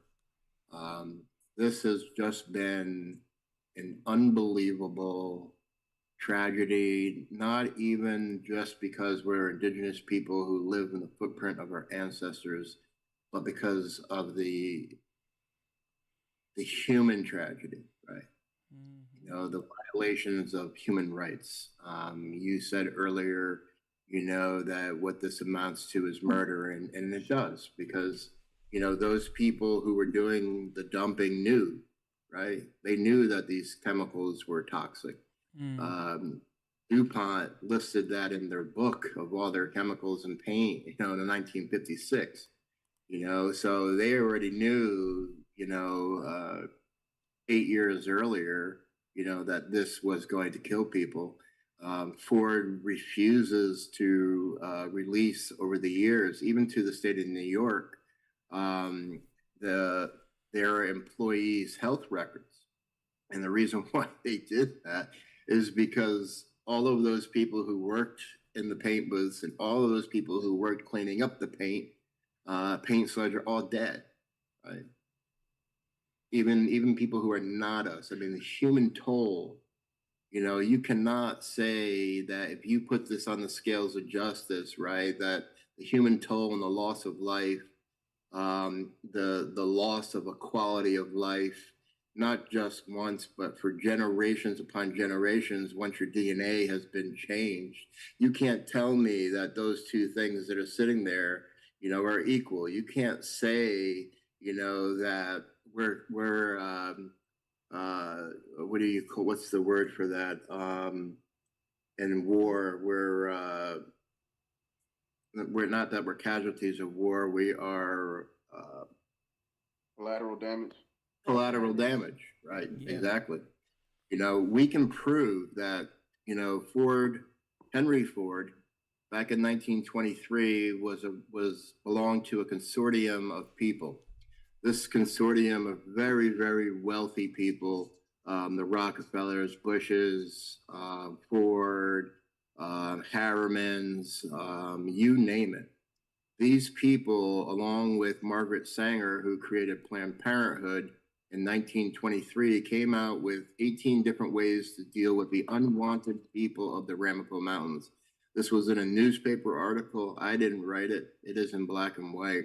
And the number one way to get rid of our people was by a public lethal gas chamber. This did not come to fruition because of public outcry, but it did some years later, and we all know what that is today as the Holocaust. That is the exact same thing that they created here on this soil and were going to do to us. Which is what happened to the other tribe across the ocean by Adolf Hitler, who was best friends with none other than Henry Ford. Let me ask you this question, if you will. I mean, if I can. What Lamont is trying to do, knowing that the corporations aren't going to, you know, touch this with a 10-foot pole on the level it should be expounded upon, right? When this gets out, where the world is seeing exactly the suffering and the destruction that's going on with your people, our people, right? It won't be too long before corporations knock on your door and say, well, listen, this is what we're willing to do to not allow this exposure. Have they ever come to you and said, well, and what would your answer be if now this thing goes into full-blown production, ready to go, and they realize the political blowback when it comes to their stockholders and others and what the ramifications politically can have negatively against them? They would probably want to offer you something not to do this.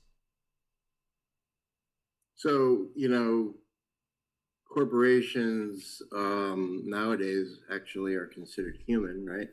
They're considered people, even though it doesn't play out that way in a court where they actually go to jail.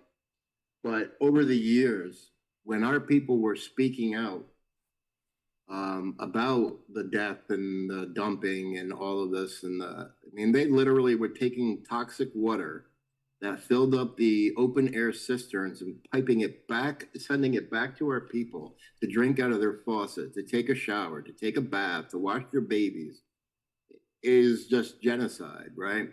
And so, but during that time, our people were threatened. Their houses were firebombed, you know? They got threatening phone calls.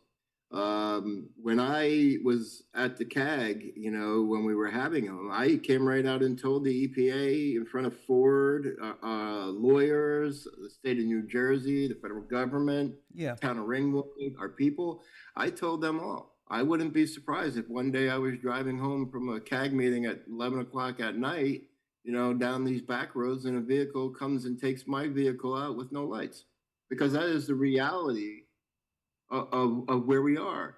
The reality of how big, how massive what Ford did and how many millions of people that this has affected. That's why we can't get past the door, right? That's why I'm saying, so we if we do get past this door, though, is what I'm saying. If we usually even with the what they have out there didn't focus on the humility, the suffering, the pain, almost as if what's out there about this still doesn't highlight the human element in all of this like it should. I believe this production is going to do exactly what they wish could never happen. That's true, and I do have an answer for you. Okay. But I wanted everybody who is listening. Okay. And I wanted you to know our truth. Right. Okay. I just lost another cousin yesterday. Right. He died. I'm sorry. Right? I have another cousin that a couple of days before Christmas was given 3 months to live. What would probably happen is that it came to us, right? We are currently engaged with the state of New Jersey to do a land taking of 500 acres. And half of that is land that we could disturb. And it would be to create a new community, okay, right? Just over the ridge where we suspect that no dumping occurred. And we need to be able to rebuild our community, and we need to be able to make it so that any Turtle Clan member, right, who was born into that community or born there, right, and then moved to towns that were around it thinking that they could escape, that, which they couldn't, right? But to be able to allow us to rebuild our community, allow us to have a urban Indian healthcare center, a community center, have our own, cottage industry, put up greenhouses that are year round so we can produce food for our people, right? Not just to realize food sovereignty, but to heal through eating highly medicinal valued food, right? If they it would never be enough of what they could ever give us, right? Okay. That would be one half of it.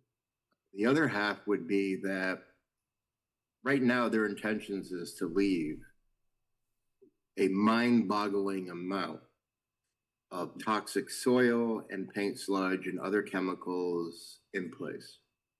And they're going to be capping it, right? And we're in a long contention with the EPA when they talk about Peter's Mine. Now, Peter's Mine is 2,400 feet to the bottom, 17 levels and hundreds of miles of tunnels, right? They talk about, we removed, however many 60,000 tons of paint sludge. That's what they write. But when I'm face to face with them, I get them to tell the truth. Well, out of that 60,000 tons that you removed, right, or 6,000 tons that you removed, how much of it was actually paint sludge, right? We understand, because it was in a document that came out of Congress, that there was 16 million pounds being disposed of every quarter. That doesn't include all the trees that it affected. That doesn't include all the water. How much does a gallon of water weigh, right? It doesn't include all the soil, the sediment, the rocks, the everything. That is why we don't get to see the light of day, right? That is why, Love Canal, right? They got all the help in the world. And they didn't just remove the people out of Love Canal twice, they removed people out of Love Canal 3 times. Love Canal only had 23,000 tons of toxic material, 23,000 tons, right? Ford was dumping 16 million pounds every quarter. What does that equal in tons? I'm sure that it just in 1 year is more than 23,000, right? And how is it okay to remove those people who are not us, but they are our relatives, right? how is it okay to remove them out of there and say that, you know, well, they qualify and meet the standard for relocation, and yet we call a meeting last year, I believe it was, or the year before, with the EPA, invited the state of New Jersey there. All of these lawyers are in there, and we're presenting to the EPA Region 2 head.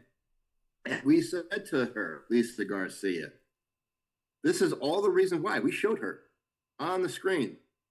All of this, the toxic material, this is where it is, this is where it's found, blah, blah, blah, blah, blah, blah. You need to remove these people. Oh, well, you know, we're going to take this information and we'll get back to you all. And in the end, what they said was that they don't believe that we qualified for relocation. If the United States, or the White House, right, or somebody of importance, family, was sitting over top of what they thought was a vacated intercontinental ballistic nuclear warhead, right, that they thought was deactivated, and they were living on top of that, I think that they would remove them.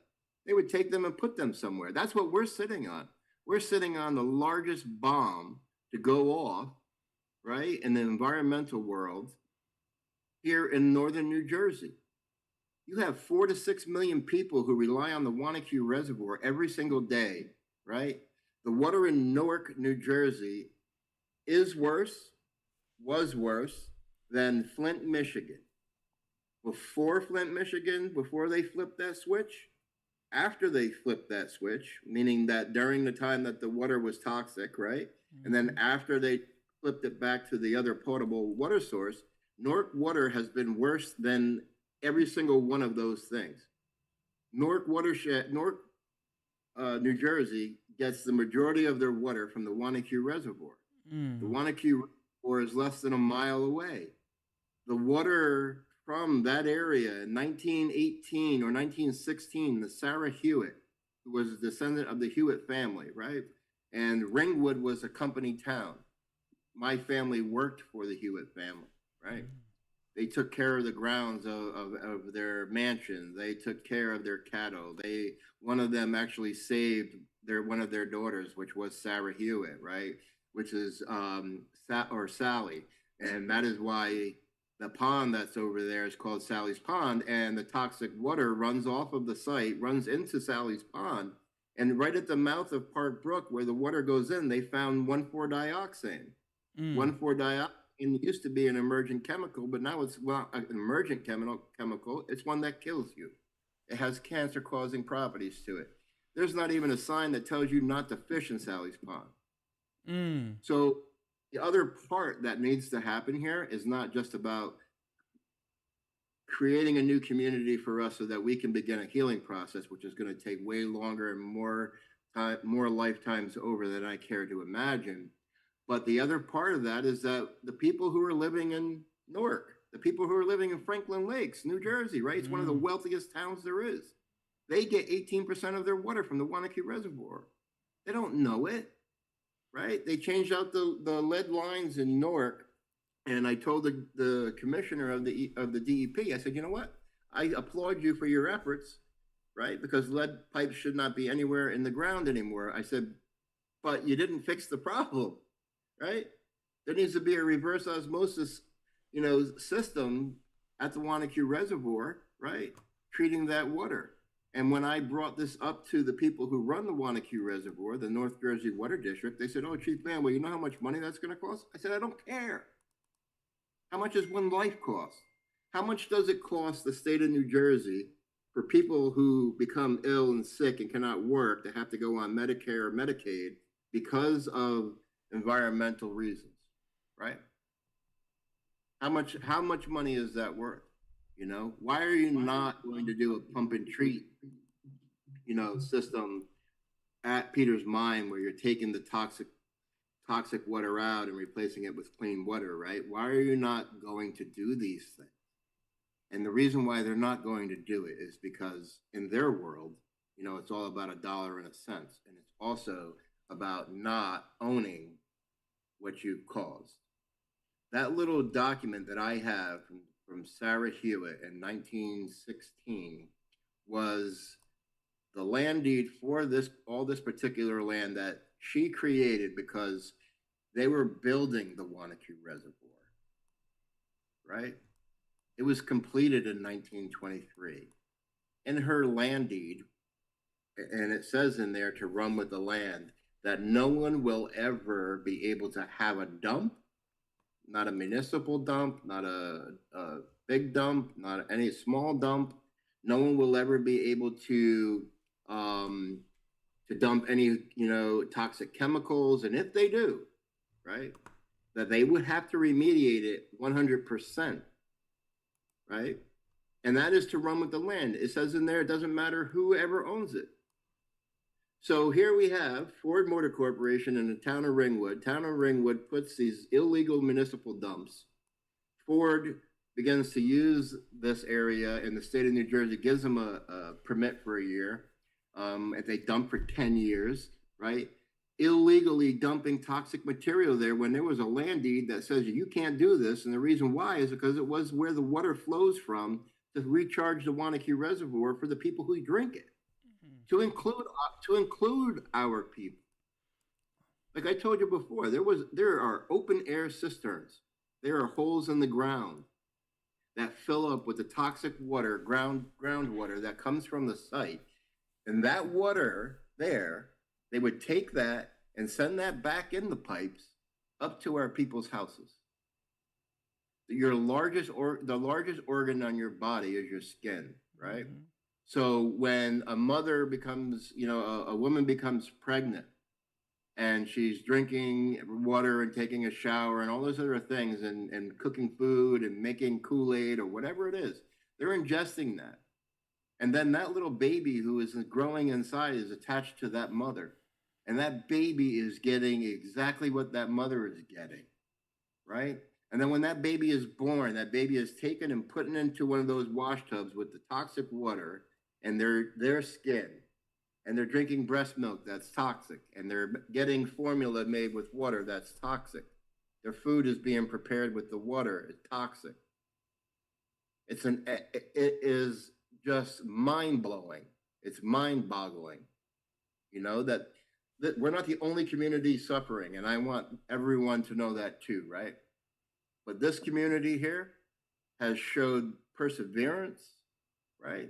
Has showed the will to, to walk on their hands, crawl on their stomachs for this reality for them to end, even though they understand that the suffering of our people will continue until we are not living and drinking and breathing toxic anything.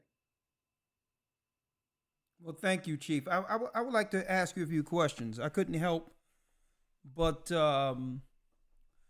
number one is we're going to see this out as much as we can to bring exposure to this and make it a reality. I want to show my brothers and sisters real quick, if you will. 1 second.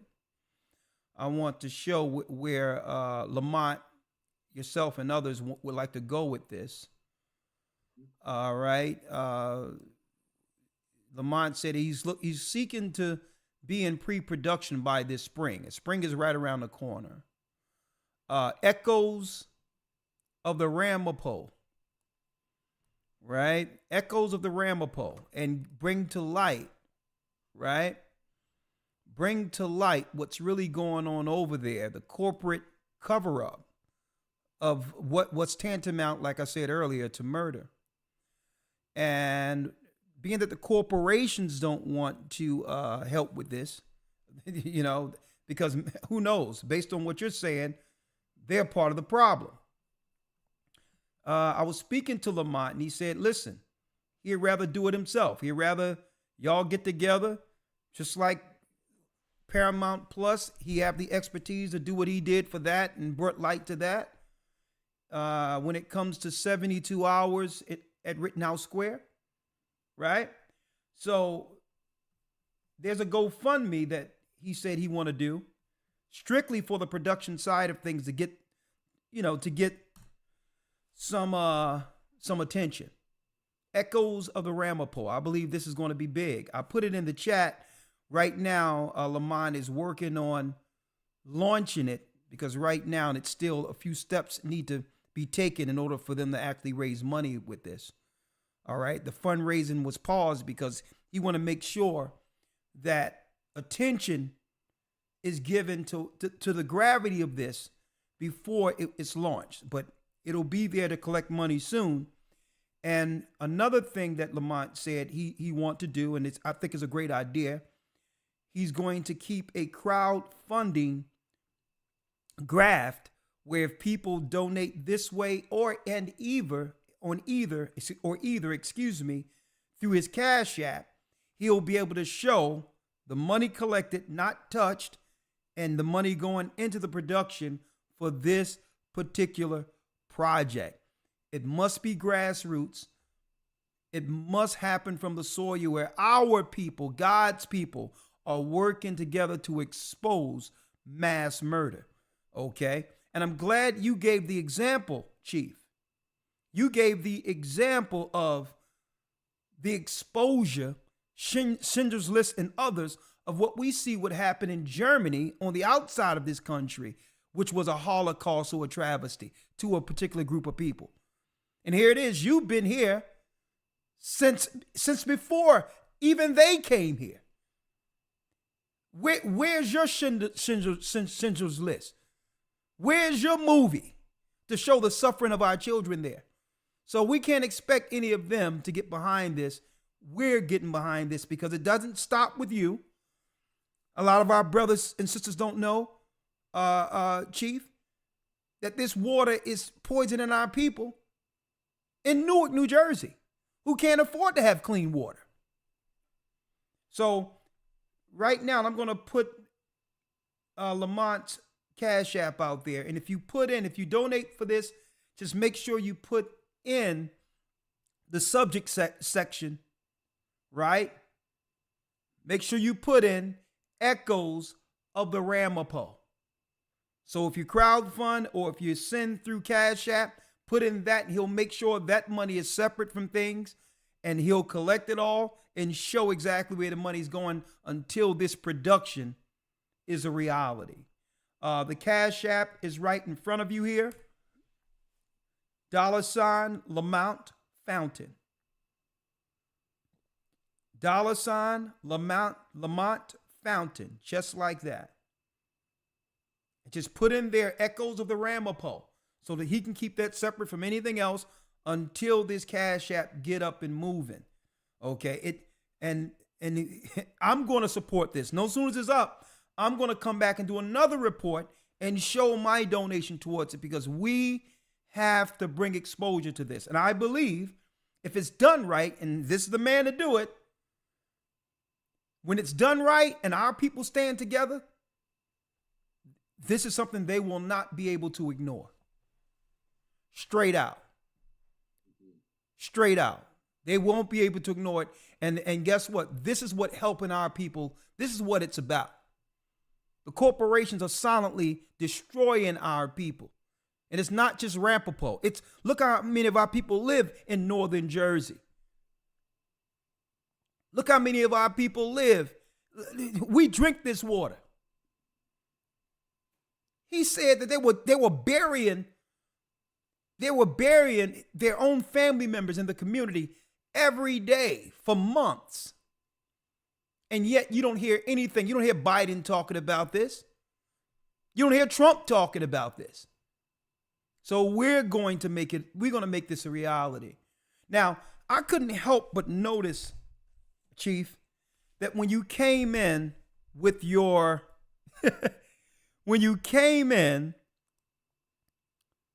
before you did the presentation to let us know exactly what's going on, and again, you have my deepest condolences and support and prayer, and I'm gonna tell you, you're not alone. We're gonna be here with you and behind you. But I couldn't help but notice a language you were speaking that's so close to what we teach. We teach the ancient Phoenician Hebrew. And I couldn't notice how close your dialect was to the ancient Hebrew, not the modern Hebrew we hear in Israel today. Of course, you must know there's a similarity between your language and the Hebrew. And if so, I need you to give me some insight, because when I'm going to play it back after I'm done. I'm like, do this brother know that the indigenous people are from the lost tribes of Israel? Aren't they all? Huh? Aren't they all? You know, one of the things that, so the language that I was speaking was Munsee. Munsee is the oldest language when we go back to archaic time here. Right? That means that every tribe or nation of people who are considered the French word Algonquin speaking, right, which is from Canada all the way to Florida and over to the Mississippi, that all of their languages, Algonquin speaking people, all of their languages use our language as the subroot. That means that when you say ancient, the Ramapo is the only tribe that I've ever seen where it was written about the people here in the United States, the indigenous people of these lands, spoken about as ancient. And when I first saw that, it was actually in a newspaper article. Again, I think it was around 1923, and they were dredging a lake, and it was called Whittick Lake. Later became known as Glenwild Lake, and they were dredging it to create a reservoir for Butler, New Jersey residents.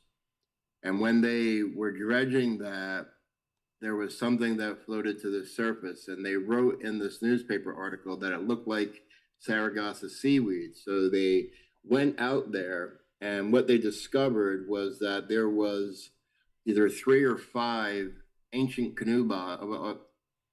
dugout canoe bottoms, and the federal government came in, the Smithsonian Hay Foundation, and they listed those canoe as being 800 years old or older, from an extinct cedar tree, and belonging to the ancient tribe, the Ramapo. That's the very people who denied us our federal recognition, right? Those are the very people who said that, well, we don't know which tribe of first contact you come from. There's the very people that in the same year that the Superfund site was closed out in 1994, said that we had no Native American blood in us and that we were Afro-Dutch. That's the same federal government that in 2000, when we sued them, right, because they said we weren't Indian, that they admitted in the Third Circuit Court, the federal court, right, under oath, they perjured themselves, yet nobody stood up. Nobody stood up and said, Your Honor, they just perjured themselves. Right?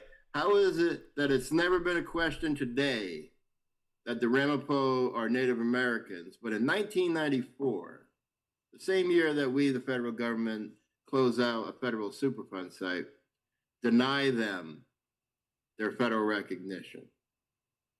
It isn't because they don't know who we are. It's because of the proximity of our people to be able to stay in this land, left here by our ancestors, right? To protect and watch over not just the land, but the land that holds the bones of our ancestors, right? New York City, Manhattan, Western Connecticut, the Golden Coast, where they call it the Golden Banana or whatever they call it, right? Fairfield County, you know, Bedford, New York, right? Stanford, right? All of these places, right? It's also why, you know, the 7 title insurance companies got together in the state of New Jersey, hired a lawyer. Governor Chris Christie at the time wasn't the governor, he was the attorney general. He literally hired or made that lawyer for the title insurance companies the liaison between the state of New Jersey AG's office and the federal government gaming commission, which has nothing to do with federal recognition, right? And so this is all happening at the same time. If the Ramapo became federally recognized in 1994, guess what would have happened? We would have been able to sit in the room with the town of Ringwood, right, who's guilty, right, who allowed dumping there, took money. We would have been in the room with Ford Motor Corporation, who did the dumping. We would have been in there with the state of New Jersey, who gave a permit for the dumping.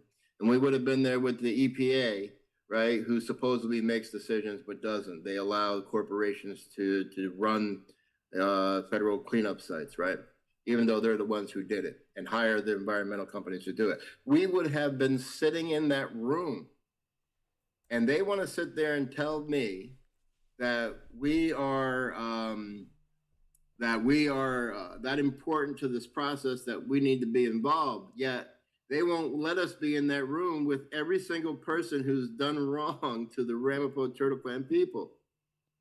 And why is that? Because with federal recognition, we could have sat there and said, no, you're not doing that.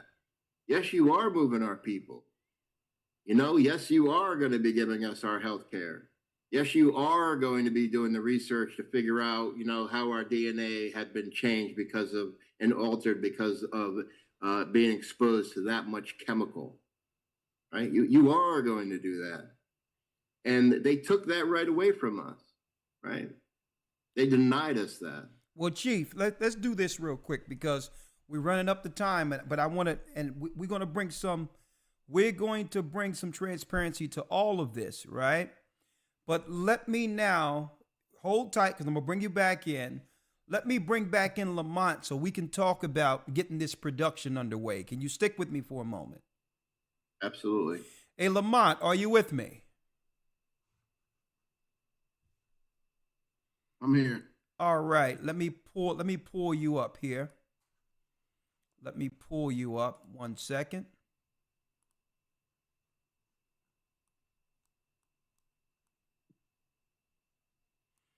All right.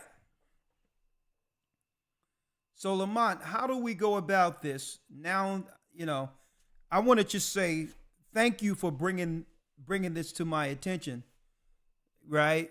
Us sitting, we talk, and thanks for because I didn't know the depths of this. I didn't know that this water was poisoning all the way into Newark, right?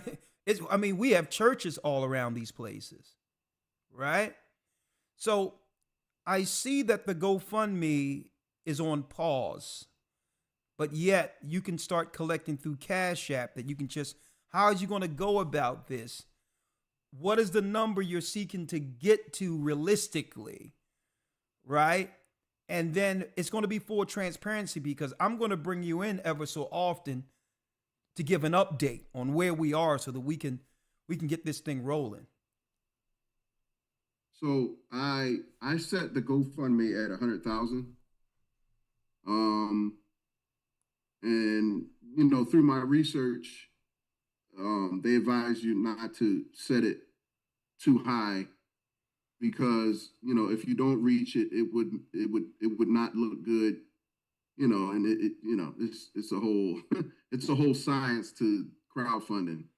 So I set it at 100,000, but I think it would take, realistically, I think it would take 300,000 to do this right. But and what exactly? Let's talk about it. 300,000 to do it right. And what exactly will it be? It would be a mini series. So this would be the pilot for a series.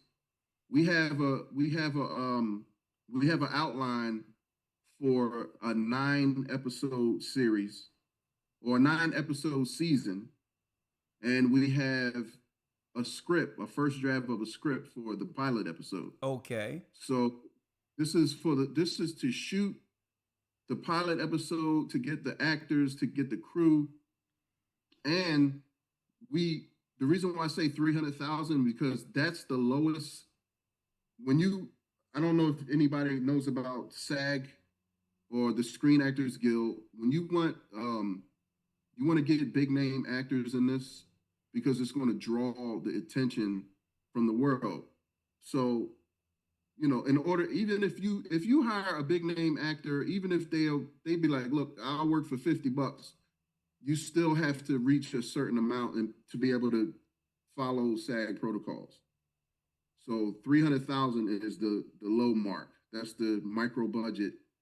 And I'm an independent filmmaker, so I've been doing it for little money forever. So Okay. I think we can get it done. Now, if we come under 300,000, I think we will still be able to get it done. We would probably just not be able to use big name actors. Okay, now when it comes to this, right? When it comes to okay, the production side of things, right? I need you to just bear with me here. Yeah. When it comes to doing this and you get it all done and proofed, then it comes to the fact that you didn't have to get other executive producers in to control the narrative. Now you're able to shop this to Paramount, Netflix, or whatever the case might be. And it could end up being something that can be advantageous financially, that can have money go into other projects like this, correct? Yeah. Or what options do you have if there isn't Netflix or Paramount Plus, and actually getting it out there yourself? Let me hear about that. Is it YouTube? What is it? Let me be sure I understand what you're asking me. So you're saying if an executive producer comes on board and they want to make changes. Well, usually when if you crowdfund, you get a chance to say, with a high percentage of how the project is going to go, because you don't want to be deterred or have corporations come in and say, well, take this out or take that out.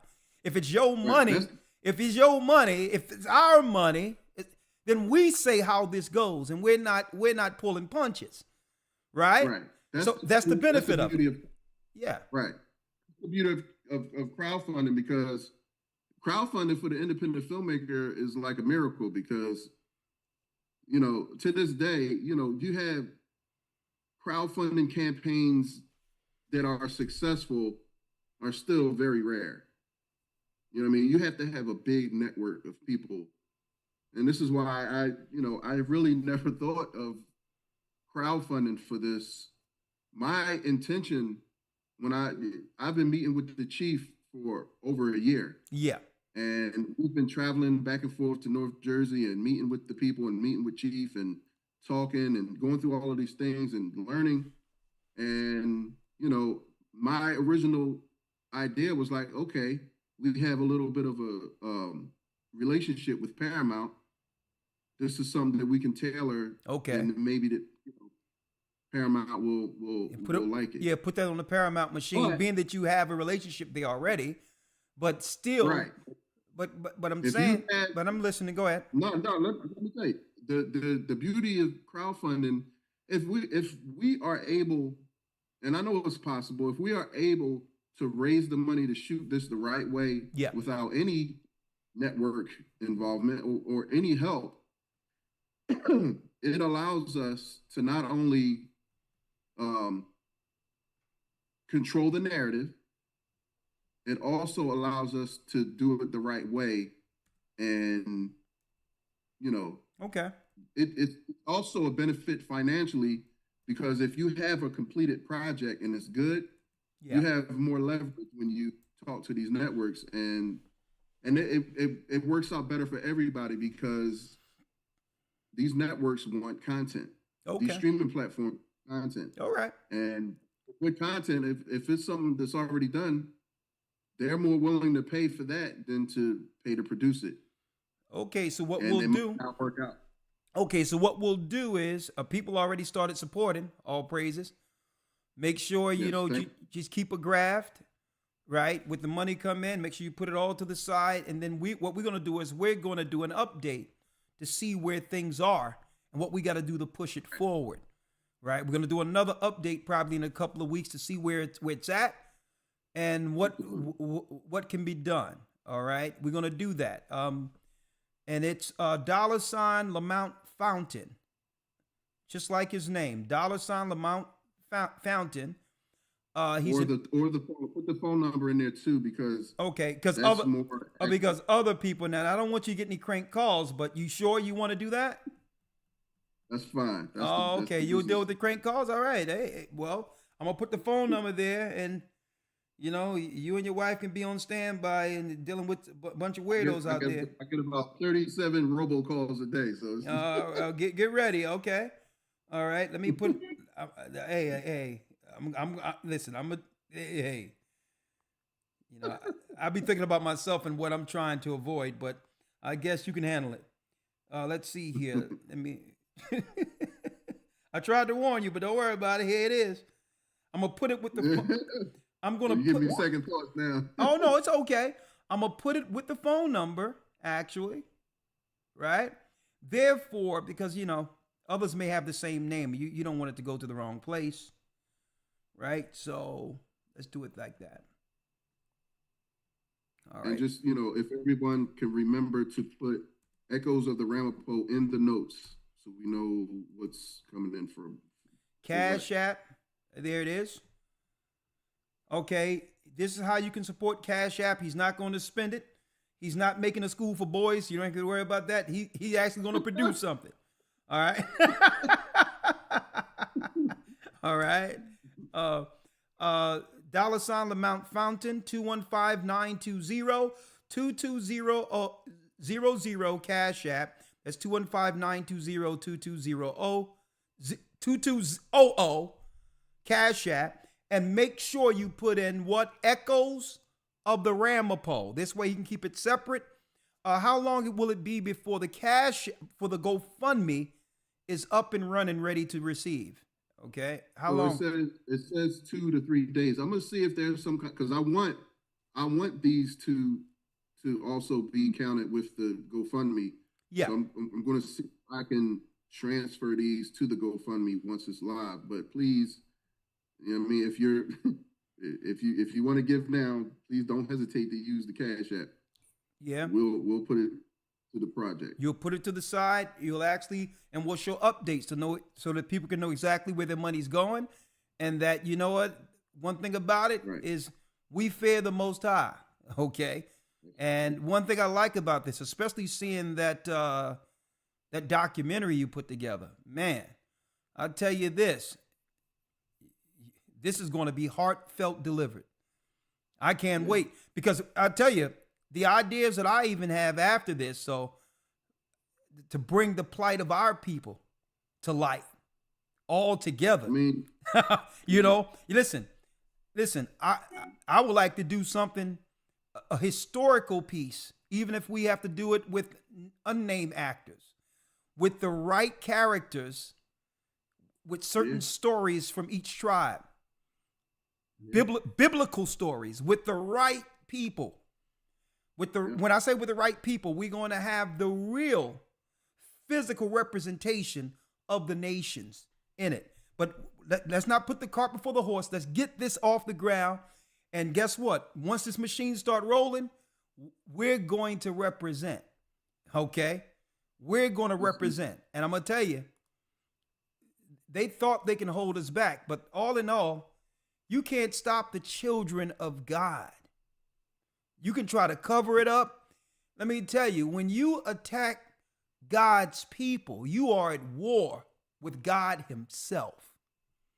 And one thing that they never expected us to do, folks, with their divide and conquer strategies, they never expected our people at this very time, as prophecy stated it would, they never expected us to come together. Okay? And one thing about this, that's why I asked the chief. I'm like, you know, the corporation's going to come to you now that they realize that, you know, that this is going to be covered.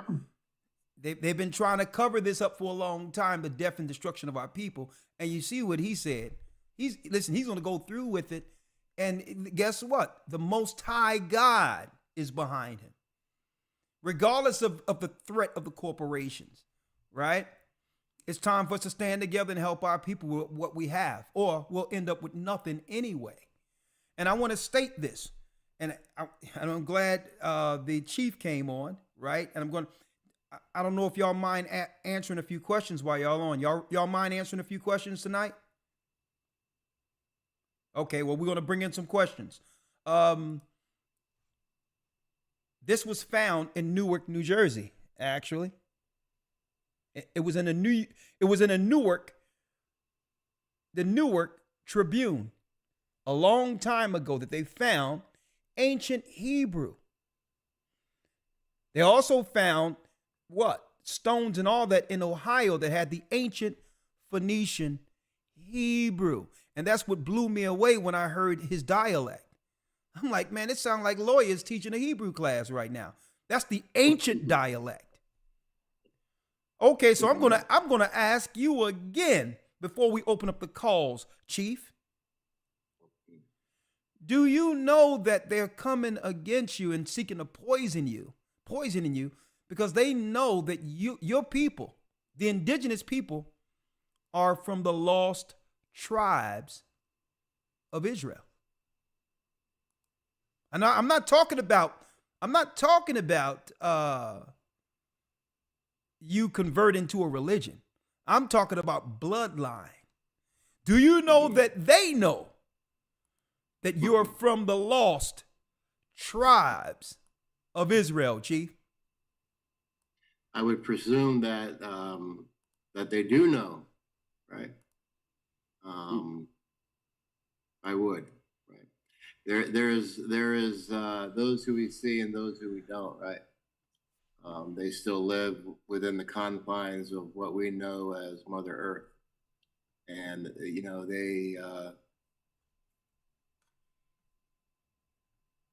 they've controlled all of our lives for way too long, and this is the coming of the people. You know, even their own people, they tortured and brutalized, ridiculed. And then they came here, right, to escape that torture. Only to begin the torture again against the lost tribes. That's correct. Right? That's correct. All right, so let's open it up. If y'all have any questions to ask, anything to add, here's your opportunity. Here it is. Hit the like button. You're doing a great job. And one thing I like to say, Chief, even Managun, I mean, I respect your humility and your labor of love towards fighting for God's people. And see, one thing the others have is the machine behind them. Whatever narrative they have to protect their people, they have a conglomerate. They have what? They have the media. They have the news to protect their people. And we have nothing. We all we got. So when this opportunity came, I'm like, listen, with everything in me, this ministry that the Most High have blessed me with through the Spirit of the Almighty, mighty God, it led for opportunity like this to show the spirit that's within this church to actually do exactly what we were called to do, to gather the lost tribes. And any opportunity to do so, we're here, we're in it. And folks, I'm going to tell you, everything that we ever said we would do here, it was seen through. And sir, we're going to help see this through. I mean, it pained me to hear what happened to these children there. It pained me. And this is the way we fight back. We fight together. 515-605-9327. Y'all just hold on. I'm going to open up the lines now. Lamont, do you have to say anything before I open up the line, sir? Not yet. Okay. I was thinking of something, but I forgot it. All right, that's fine. 515-605-9327. Here's your opportunity. Call in. 515-605-9327. If you have any questions for the Chief and for Lamont, okay, concerning, you may have questions concerning any part of this, as far as to ask them personally. Here's your opportunity, especially for those who are supporting this production. And guess what? I'm excited about where this can go. And man, let me tell you, Managun, man, Lamont, brother, the Most High have blessed you with some skills. And guess what? But this is what we need. We need people with gifts like this, right?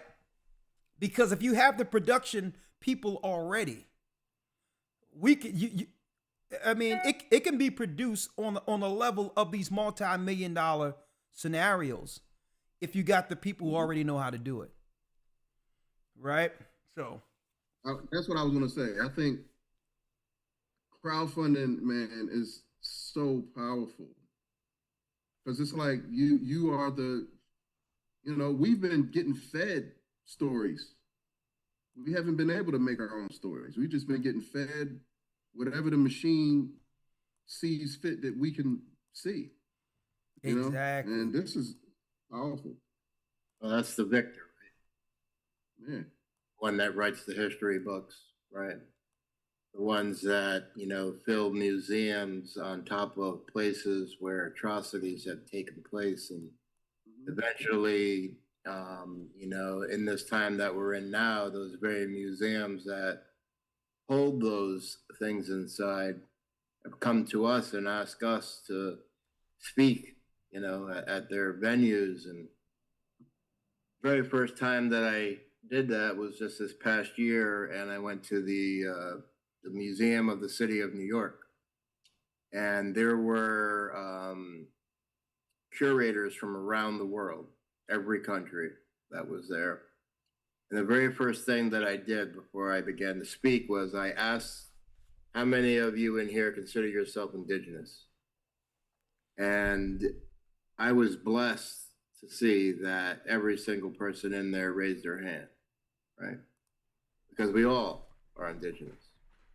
There's a misconception of what being a Native American in the United States is and being an indigenous person. And we are all indigenous to some place. The Creator, when we were thought into existence with that sound of that rattle, the Creator, Kishalomokwane, God, Allah, no matter what anyone would like to call that great mystery, chose for us to be in this space, right? That's what indigenous means. The Creator chose for us human beings to be in this place, which makes us indigenous to this space. That means that the animals, the fish, the birds, the trees, the nuts, the medicinal medicines that grow wild, the soil, all of that was prepared for us by God or the Creator, right? And yes, sir. I would like to say this, but even though, and I honor your humility, and I honor the respect and love that you have for humanity, right? I honor that. But I'm going to tell you, this love and humility you have, never change it. But this is what the enemy plays on. The enemy know that you have the spirit of our ancestors and others who invited them over and say, this land is your land. This land is my land. You've always had that spirit, but they didn't reciprocate. And it comes a time where we have to do what? We have to put a flag in the ground and say no more. So while it's honorable what you're saying, you can't tell the wrong person who's seeking to destroy your children that they're indigenous, because now you're telling them that they have stake to do what? To drive you and your family into the graves. So while I respect your humility, right? There's certain people you can't tell, because indigenous to them is you telling them that they have ownership over you. So I can, and let me say this. Lamont told me this about you though. He said, when you sit and speak with him and understand their people, their humility and love, it's something unfounded for what this world have become. And I'm hearing that. But you can see what this land is your land and this land is my land has done.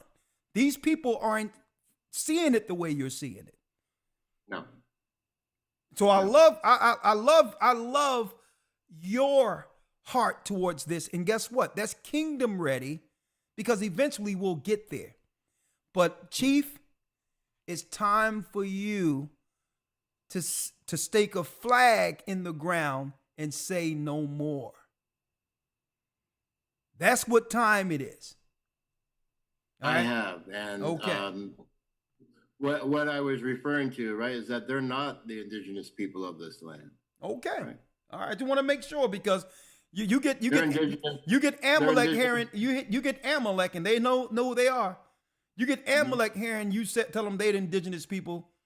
You know what I mean? They're indigenous to the land in which the Creator put them on, which is not here. It's across the salty water. It's called the Mount. It's called Mount Seir. But we're gonna talk about that. Some people want to talk to you. It's called Mount Seir. Sure. Okay, yeah. They're indigenous to Mount Seir. All right. If you don't want to do it, don't worry about it. I'll throw the punches. All right. Hold tight. Hold tight. And let's open this thing up now. Get me all stirred up, because why? These people aren't harming anyone, and they're getting poisoned, burying their own, and he still have the humility and love in himself to still not feel, vengeance. You know what? That's an admirable spirit. Hey, the Most High is working with you. I'll tell you that. Well, you know that we were all given our original instructions, right? Well, we're going to talk. Listen, we're going to talk about those instructions, but let these people talk to you now, because we got some religious conversations and all that to have in the future. But regardless of our I would say paths, different paths, right? I have enough wisdom to know, right? I have enough wisdom to understand that through disagreements or through division or our different perceptions based on we were raised differently, that's fine.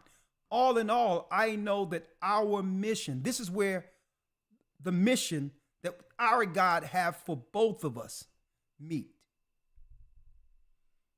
This is where the mission, this gives an opportunity for us to come together. Two tribes that have been divided for so long and come to a consensus. Okay? And that consensus will be had, I guarantee you. But let's get this done first, right? 1 second. Hold on. There's one thing I want to show people that we're going to be doing soon before are we going to have some fun? Are we going to have some fun? Oh, yeah. Let me show y'all where we're going with this, right? Let me show y'all where we're going with this. All right. This is going to be some fun stuff for those who are on Patreon and follow us real quick. This is going to be some lovely stuff, because on your screen, let me show y'all something. Hold on. Let me show it. Hold on. Yeah.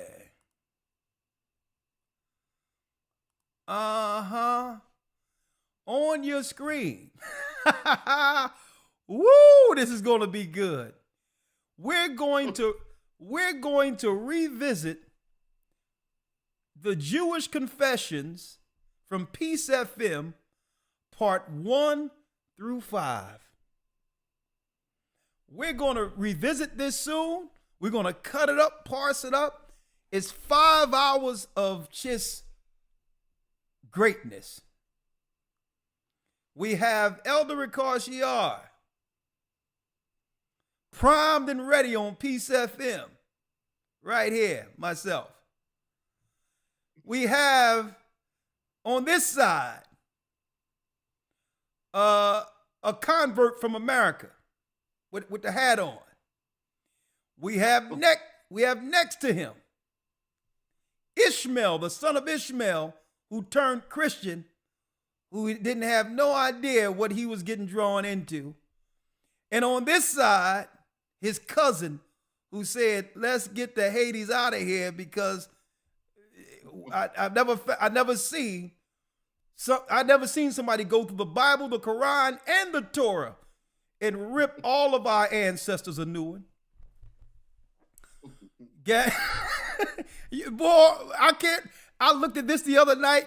A matter of fact, just for good measure, young man, what I'm gonna do for you, Lamont, I'm gonna show you. Let me tell you, you put this on you put this on in your car, man. Are you gonna have a good time with this one, right? So what I'm gonna do when I'm done with this, Lamont Minigun, I'm gonna give you that. This is my intervention with a brother from Peace FM, Gaja, who introduced us to a predominantly black radio broadcast in Manchester, New Jersey. I mean, no, Manchester, New Jersey is in my mind. I'm sorry, Manchester, England. This a man of gun. This thing went throughout all of Europe.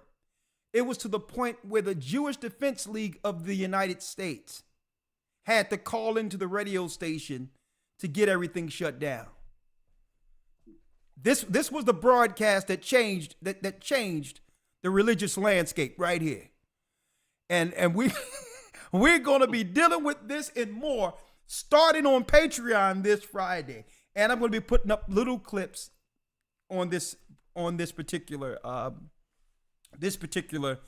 platform, A Gathering 144. I hope you all are ready. Jewish Confessions Part 1 through 5. It's going. Get your popcorn ready. That's all I got to tell you. Lord have mercy. All right, let's get through. We have, thank you, Elder Ramar. We have Elder Ramar screening calls. And our prestigious guest is waiting to hear from you all and are willing to answer any questions. We're gonna get to the finances to get this done. I'll tell you that. 347 area code. Shalom. Hello. How are you? Your name and location. Yeah. I'm in New York. Oh, okay. Your name? Okay. My name is Cora. How you doing, Cora? You have questions for our guest? Yes. Is the chief still there? The chief still on? Yes, the chief is with us. Chief? Yep. Okay. How are you, Cora? Yes, Chief. I just wondered if you understand that, you call yourself indigenous. Do you understand that your real origination is in Israel? That your tribe, your original tribe is the tribe of Gad. Do you understand that, Chief? I don't. Yeah, I don't think, Cora, I don't think we got there yet because I really didn't want to make this a conversation where I was going to have conversations with him privately with that. Right? Oh, okay. Because what I didn't want anything to overshadow this initiative to help people who are suffering. Now, when it comes to beliefs and all that, I got a bunch of history books and everything that I'm gonna drop on his doorstep, and I'm sure he has some things he can give me that I'm gonna use in this academy to blow things away when it comes to certain history of the indigenous people before we got here. So that's a conversation that we'll have as men. We'll have that conversation as men later, but right now we're focusing on the task at hand, and that's getting the word out here. But no, he don't know that yet. We haven't had that discussion, but we have in time. In time, Cora. There's a time and place for everything. And right now, because when you discuss certain things like that, sometimes, especially when one is rooted in his culture and whatever the case might be, the same as me, you don't want to come to a filibuster where it's about this is what I believe and this is what you believe. Right? We have these conversations that lead to the leisure times in which we can have conversations like I was mentioning when I sat next to my fellow brethren here. And then the opportunity came where it came. All right? So no. All right. And guess what? And listen, sister. Tonight also, I'm not here to teach him that he's from the tribe of Gad. Oh, okay. I'm not here. Okay. I'm a teacher, but I'm not here for that. I'm here for step one. And step one is our people are suffering, our people are dying, and whether not anyone know who they are, I know who they are, and I'm going to help them. Right? Okay. There you go. Since I have you on, can you also give me some pointers as to how I have another friend who is Naphtali, and she's staunch Catholic, and I wonder how I was trying to figure out a good way to approach her to let her know. Cora, that's a great Naphtali. question. You know what the best way to do it? And believe it or not, it's impactful. I would take that lesson, the 12 lost tribes found, that old lesson we did years ago, and just send her that. I know, I still have it. Send her that link and say, look. Send her that. Say, look at this, and just tell me what you think. You would be surprised how many people had a newfound love of the Bible after seeing that particular historical, biblical piece of, I would say, a time and space that can never be ascertained. Right. You send that, Sister Cora. Video that told me. Okay. Send that to her, okay? Okay. Bless I'll you. do that. All right. All right. All right. Okay. Thank you. All right. Listen, I've never heard a dialect from the North American Indian so close to the ancient Phoenician in my life. I heard him say that. I'm like, whoa, this is deep. It's not going to be hard expounding and sharing with him. Believe me. Believe you me. 214 area code. A matter of fact, Elder Lawyer, whenever you want to come on, let me see if I can get Elder Lawyer up in here. See if Elder Lawyer heard what I heard. Lord in the morning. Hold on. Huh? Let me get it. There go Elder Lawyer right there. My partner in Christ here. There it is. I'm like, what? You see what the Most High is doing? Come on in here, young man. Let me go get it. 214 area code. And it was deep when I was asking that rabbi the other day, and I asked him about I asked him in this video, debate conversation, I asked him about the special way of rabbi circumcision with no hands. The circumcision with no hands. And he expounded with some very, very telling information on, let's get straight to the point what it is. Right? He just said, listen, let me tell you how we do this. The circumcision with no hands will be introduced. Make sure, any child under 16, parental discretion is advised. Okay? The way he's trying to drop it, right? He's dropping it from the Talmud.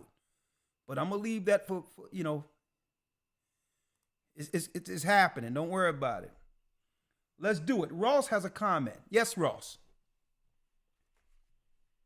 Hey, Elder, how you doing? I am blessed by the best, and his name is Ahia. Talk to me. And his name is Ahia. I love your energy today.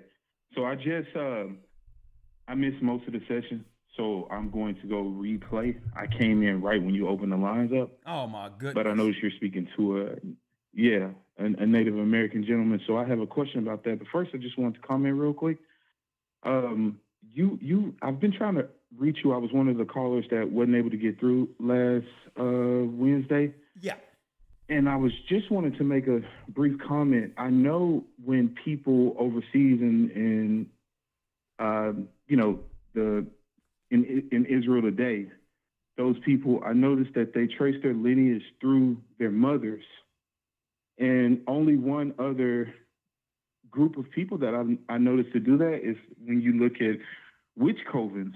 I noticed that you had a few lessons in times past about witch covens, and it made me think, wow, they trace their lineage on who is next in line to do this practice. They trace it through their mother's too. So I was wondering if there was any correlation between covens and religions that people choose today, and why they choose maternity lineage versus paternity lineage.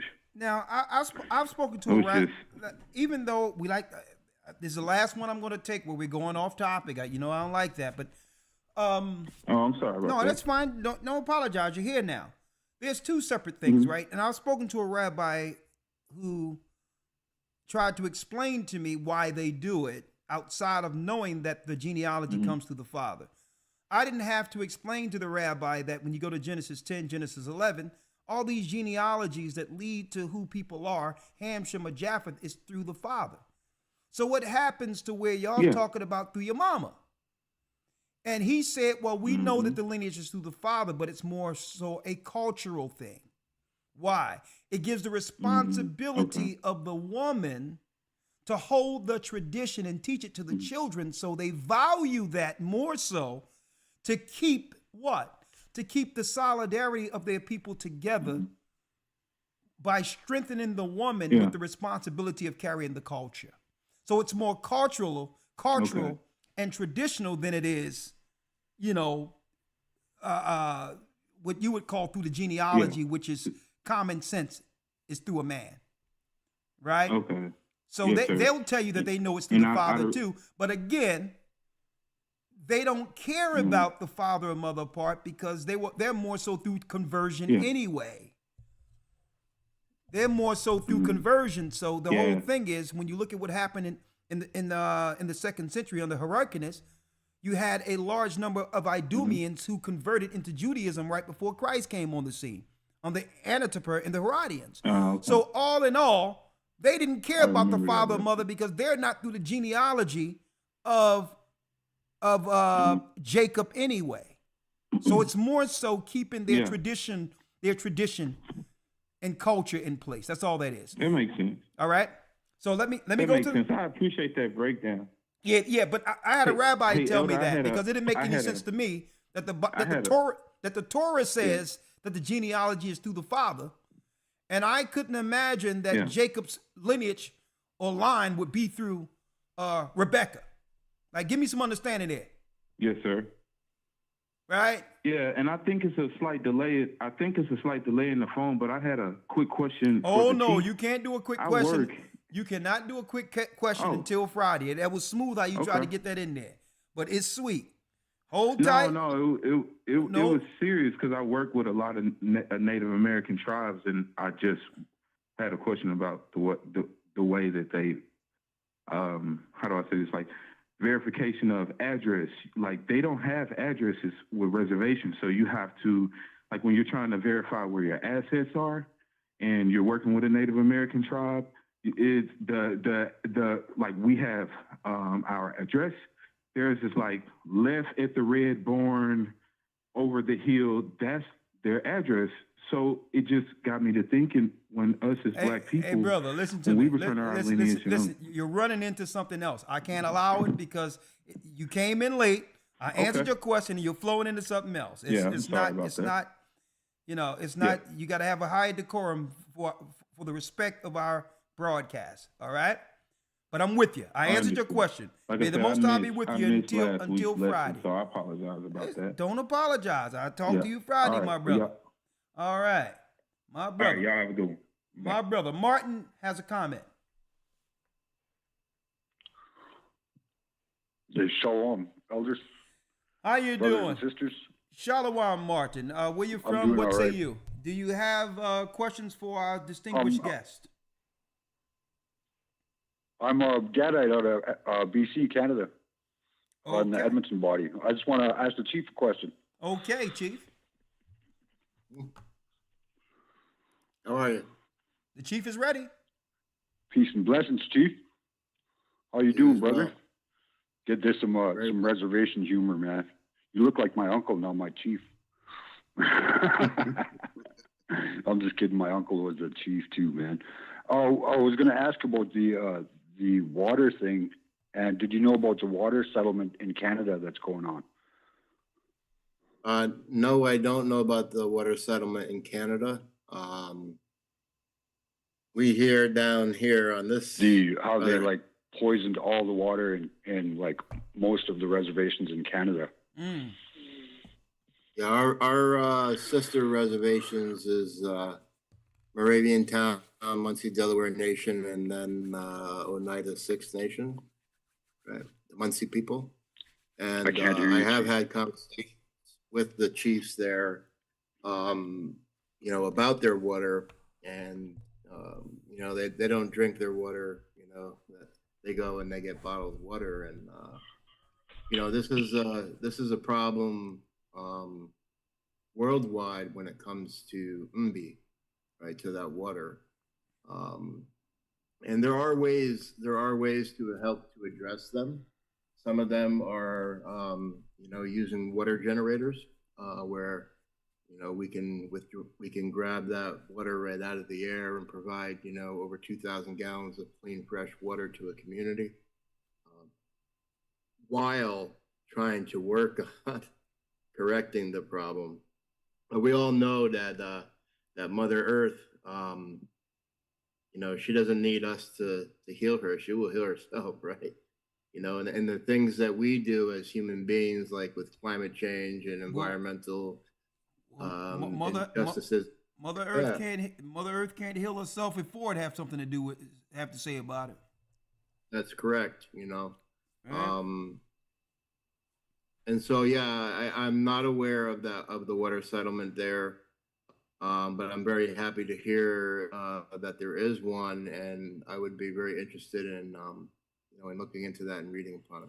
Okay, real quick, my brother, give me the name of the areas that are being poisoned in Canada, if you can. The water, the bodies of water.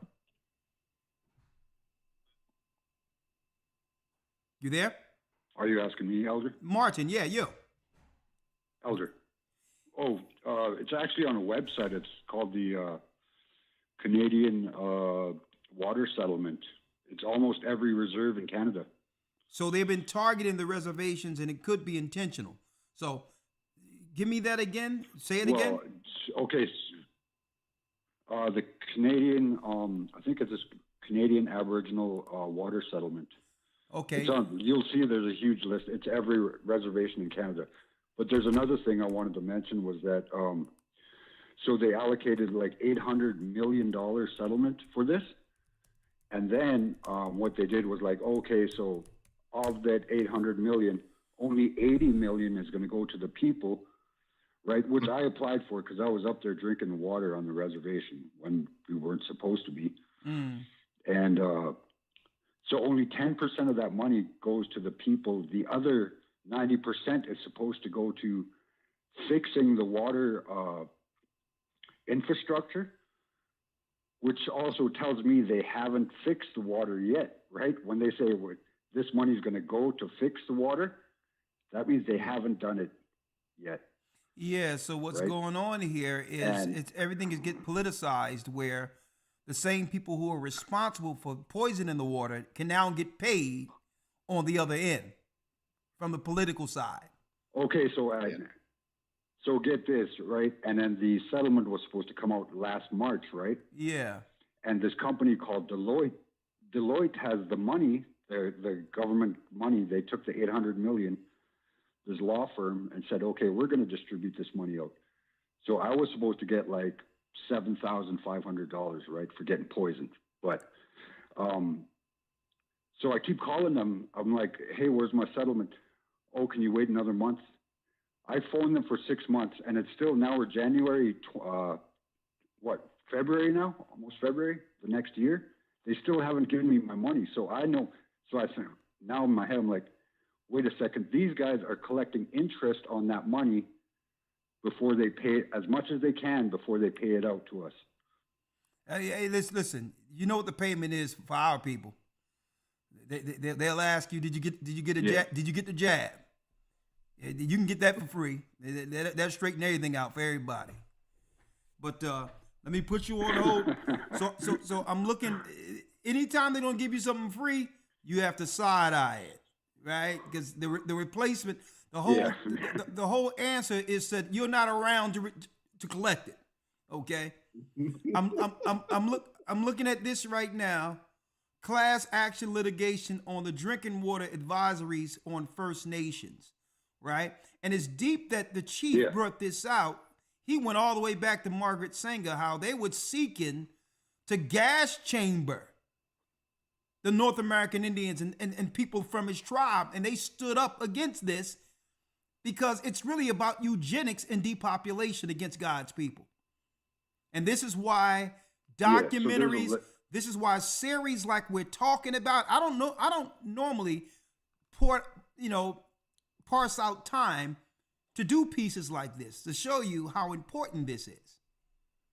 I'm gonna tell you, they're killing us. And usually if they can't do it quick enough, the world gets a cold. And automatically something will come from Wuhan, China, and it'll end up where? In North Philadelphia. Oh yeah, y'all people are more susceptible. Y'all need it more than everybody. Something go from Wuhan, China to 16th and North Streets. Listen, I'm gonna tell you this right now. It's eugenics, and I'm glad that chief pulled it out. These corporations are all of them in bed. Well, he named Rockefeller. When y'all go back, hear this. That's why, listen, it's very few times that I sit there for 20, 30 minutes just collecting data. I mean, this chief is a walking encyclopedia when it comes to history. And if y'all come in late, y'all need to hear this from the beginning. And when he dropped all the way from the 30s, what they were planning against our people. Okay, let me tell you, even though we are the lost tribes, and we've went into our own little conclaves of tribes. We're one tribe. We're the nation of Israel. And I'm going to do everything I can to bring awareness to this. Thank you, brother. And I'm going to look into this water thing you're talking about. Here it is. They promise you 7,500, and you sitting there. They say, yeah, lint in the pockets is what we give you. All right. Matter of fact, go to your nearest pharmacy, and we got a few sweet ones for you. Get 2 for 1. And it's time for our people to stand up against this. I'm gonna place you on hold. All right. All right, brother. All right, my brother. Thank you, Elder. And listen, let me tell you, I wouldn't doubt that at the time when Chief was dealing with this, at the time when they claimed the corporate code, I call it, that when this happened, that they tried to put a lot of numbers of people who were dying even before that happened under that stuff to try to cover their criminality. I wouldn't doubt that during that whole time period, the people who were dying from respiratory issues were being put under those numbers.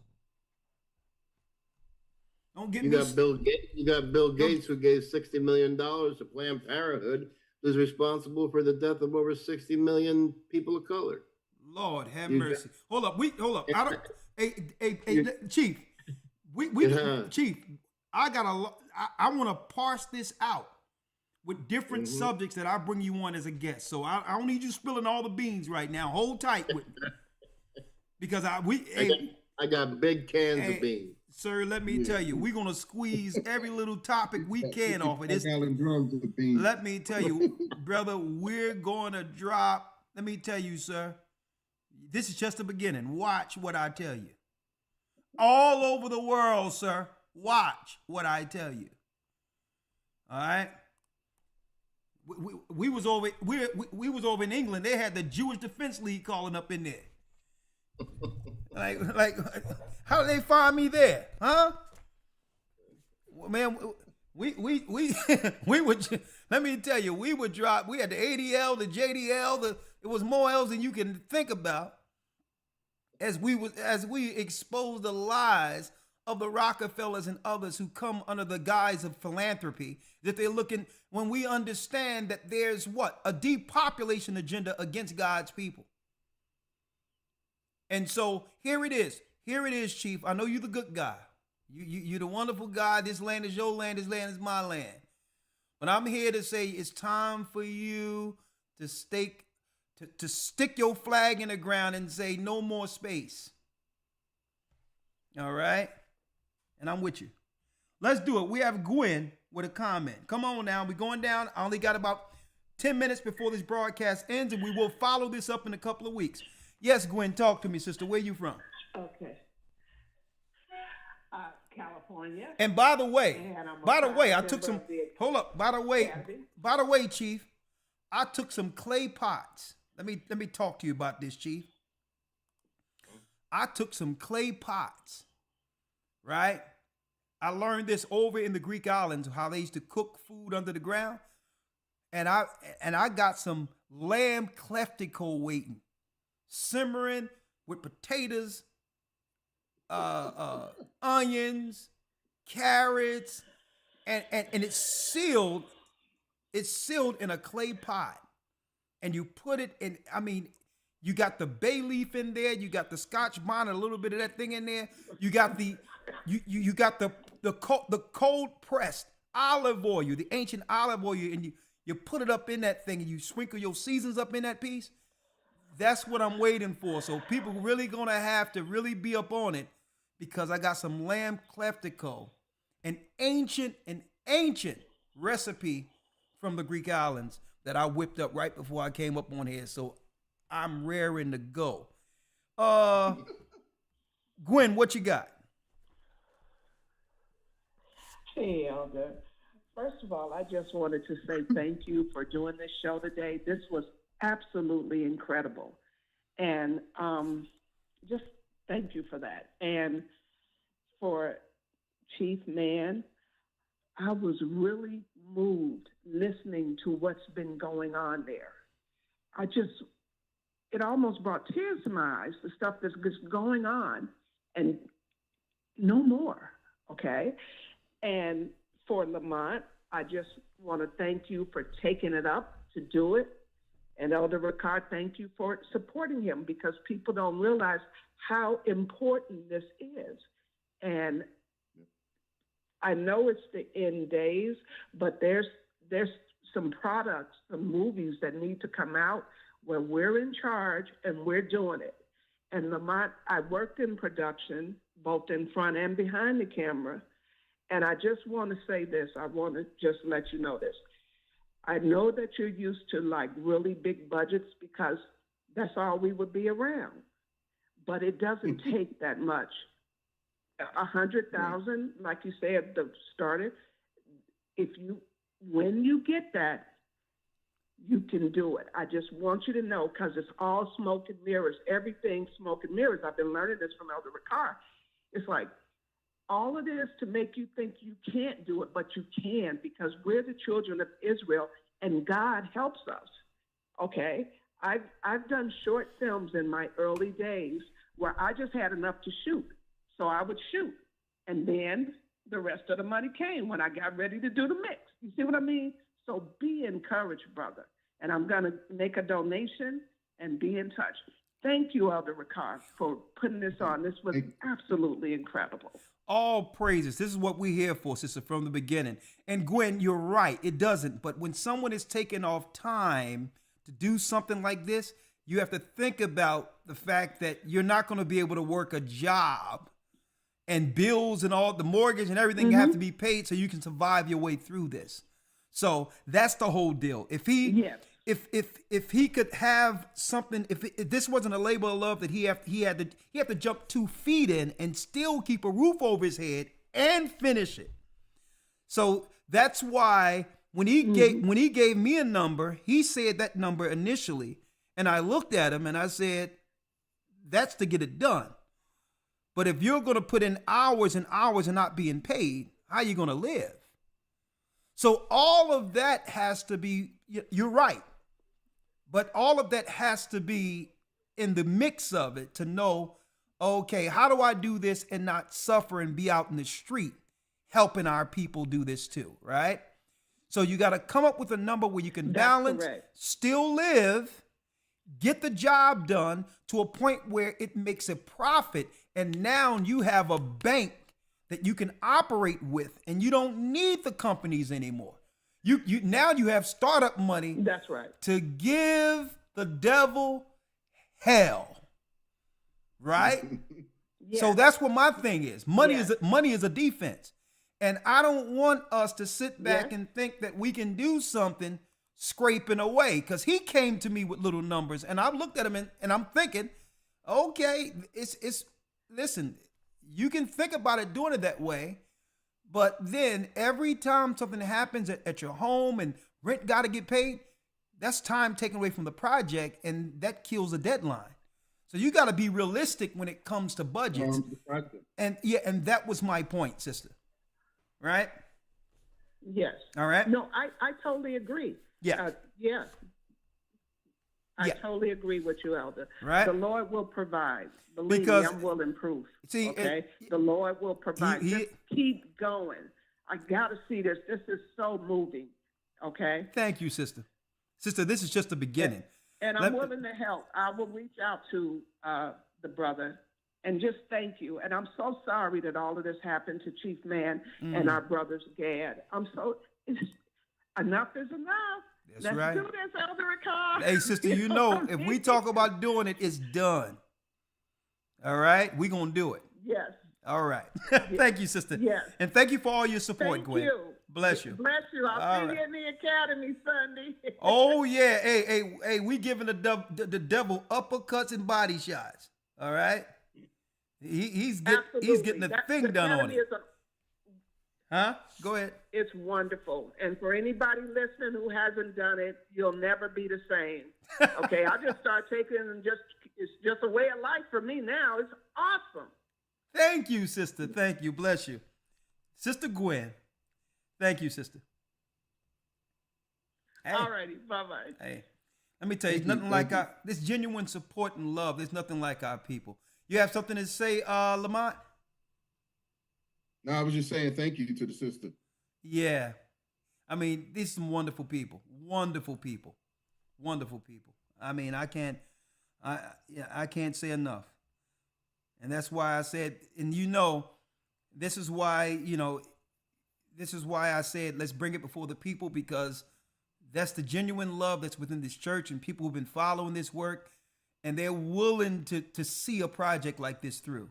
So, Carol has a question for Lamont. All right. Yes. Carol? Shalom, Elder. Shalom. How you doing, Sister Can Carol? you hear me? Yes, I can hear you. I'm blessed by the Holy Best. Ohio. All right. You have a question for Lamont?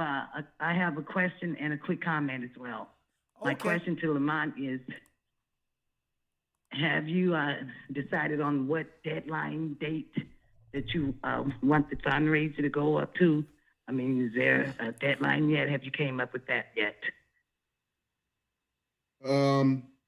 I'm thinking like 60 days. They didn't GoFund. This is my first time using Hello? GoFundMe. Okay. And can you hear me? Can you hear? Go ahead. Say it now.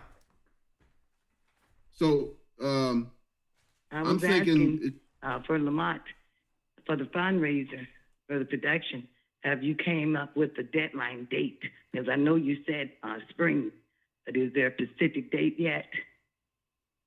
Can you hear me? Yeah, she can hear you. I don't think she can hear me because. Yes, I'm here. Okay. So I'm thinking 60 days. I didn't set a specific date. But I think by the late spring, I think we should be able to go into pre-production. That's like what, 60 days? No, that's it. That's April. Yeah, so I think we should be able to go into pre-production by then. You heard us. Campaign. You heard it, sister. He's thinking about going into pre-production by at least April, and of course he'll be giving us updates as we get closer to the of the pilot. To the deadline? Yes. Okay. All right. Okay. And I'm going to be doing updates. And on the also GoFundMe page. for Chief Man, I want to give my condolences to all the loved ones that you lost, because there's not just your people. We're in this together. There are my people as well, our people, because we are God's people, the Most High God's chosen people. And my condolences to your losses. And I will continue to pray for you and your family and the tribe, so forth and so on. And may God continue to bless you and keep you. And that's about all. Thank and you, also, Sister. Elder Ricard, I haven't heard anything from anyone as far as Chicago, as far as the baptism. Okay, hold on. I got you, Carol. You don't got to worry about it. I'm going to call you personally, Carol. You don't got to worry Okay, about hearing thanks from so much, anybody Elder. because you're going to hear from me. How about that? How about That that? sounds like a plan to me. There it is. Hold Thank on. you. Shalom. Shalom. And Lamont, nothing's too impossible for God. Just know that nothing's too impossible for the Most High God. He's the Almighty God. And this production will go through, and I will be donating and getting others as well. Yes, ma'am. Thank you. Thank you, sister.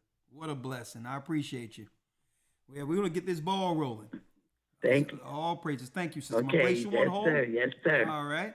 We only got Okay, about a sir. few more calls. I'll take about 3 more calls. And don't worry about it, Sister Carol. I'm going to call you about the baptism. We're going to get that rolling. Don't worry about nothing. I got you. All right. Gloria.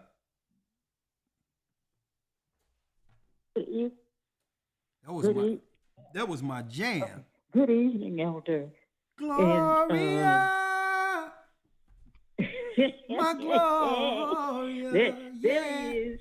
Boy, I know you were feeling yourself every time you heard that song, ain't it?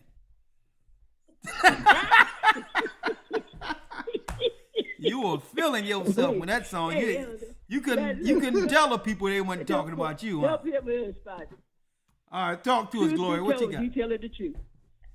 All right. Hey, what I wanted to do was to ask the chief a little bit about the wisdom behind how to circumvent some of the damages that his people are suffering from with things like water filter treatment, water filters that can be homemade, things like solar water heaters that can help disintegrate toxins, and things that if they put together any kind of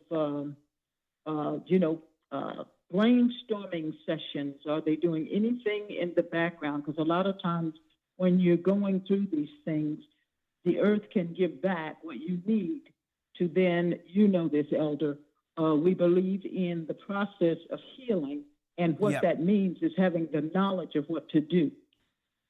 And I'm just wondering how much, and it's hard to kind of run the battleground, meaning you're fighting against the organizations that have caused the problem, but then somehow you still have to try and deliver some kind of healing to the suffering that the people are going through. And so I'm just wondering, are they running two legs of that? And I know one is, this is not something that is a public matter oftentimes, but I just hope that the knowledge base is there for them to draw from, to build upon, for some of that to happen. Okay, I'm gonna place you on hold, sister, real quick, and you can hear it on the other end. Is that good? Because I want to get through the calls, because that is thank you, sir. Thank you, Gloria. Great question. Yeah, what she was asking was because we are, as a church, we are big on the herbs. We have herbologists and all of these things, and we try our best to get back to what the Most High originally had for us, opposed to being so dependent on the pharmaceuticals all the time. It's part of our belief system is to get back to the herbs, and we have some high level herbologists, who are a part of the work. And what she was asking was, even though, the enemy is poisoning the lands, I'm sure you've come up with ways to naturally keep yourself strong through all of this. Like the example you gave was being able to pull the water out of the air. But are there other things, herbal medicinal wise, that your tribe is used to using, that you actually had access to before the Mayflower? There's a tremendous amount of things. I mean, just given the fact that 90 seconds. Just given the fact that in the bark of the willow tree that was near the swamps, that those very people that came here and poisoned us and killed us laid upon, if they would have actually set their fear aside, that was created by, lack of knowledge, they would have understood and would have known that our 60 ancestors seconds. provided them with this medicine. We actually, my wife and I actually created Muncie Three Sisters Medicinal Farm. And on this farm, we grow vegetables that are higher in medicinal value. And we are providing that food to our community in a free farmers market style venue. We are partnered with NYU Environmental Medicine out of New York. We have been partnered up with them for about 10 years because no one else would come to help us. So we worked with them to create our own health survey based upon our needs and our uses of medicinal plants. 10 seconds. And then, that's what we're working on now. We're trying to heal our people from the inside out. We also believe that, when the creator makes that sound, right, the one that thinks us into creation, and we replicate that in our rattles, and that is the sound of right? And we understand the connection of young humans, right, those young spirits that come from the womb and come back into this time. And when you give the baby that rattle, it soothes them because they are so close to that recreation, and they understand that and hear that sound. And we believe that, when we come back from the spirit world into this world again, that this is a journey of healing, right? It's an inherent responsibility that we carry as human beings, to love one another, to share our wisdom, to respect, honor, walk with humility, all of those things that, we call that our fire, our original instructions, right?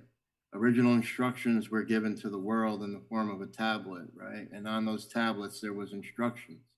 And sometimes what happens is that these words that we speak, sometimes they get in the way and they cloud the vision of seeing that reality and being repetitious with, be kind to your neighbor, right? Love one another, share what you have with the person who lives next door, to open that door for somebody, to pick up a paper that's blowing by the door as you're walking into some building, or just having that ultimate respect. I mean, we as human beings, right? The real thing about when we sit back and look at the world in its totality is that we are all striving, right, to not be the next species to go extinct, right? We're all working, right, to try to preserve and protect humanity. But humanity cannot thrive or work or even exist, right, when we separate ourselves from our natural world.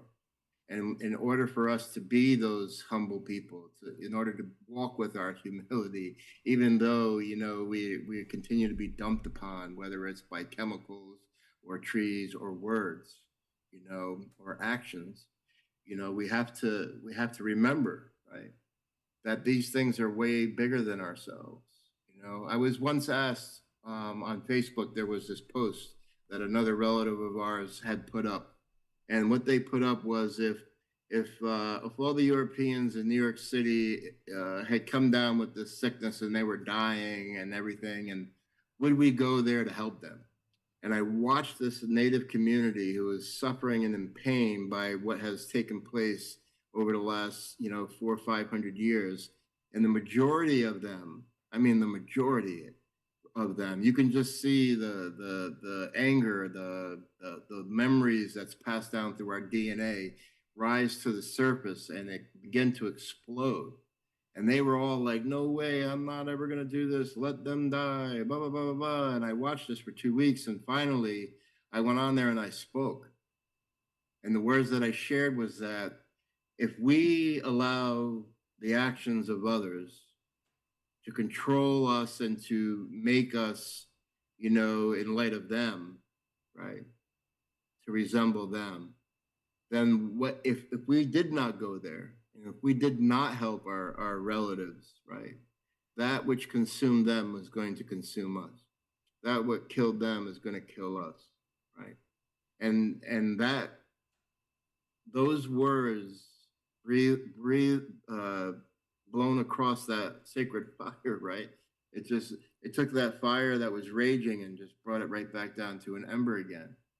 Because sometimes we get caught up in the world in which we're in, because we have so much pain, we have so much anger, we have no way to give it up.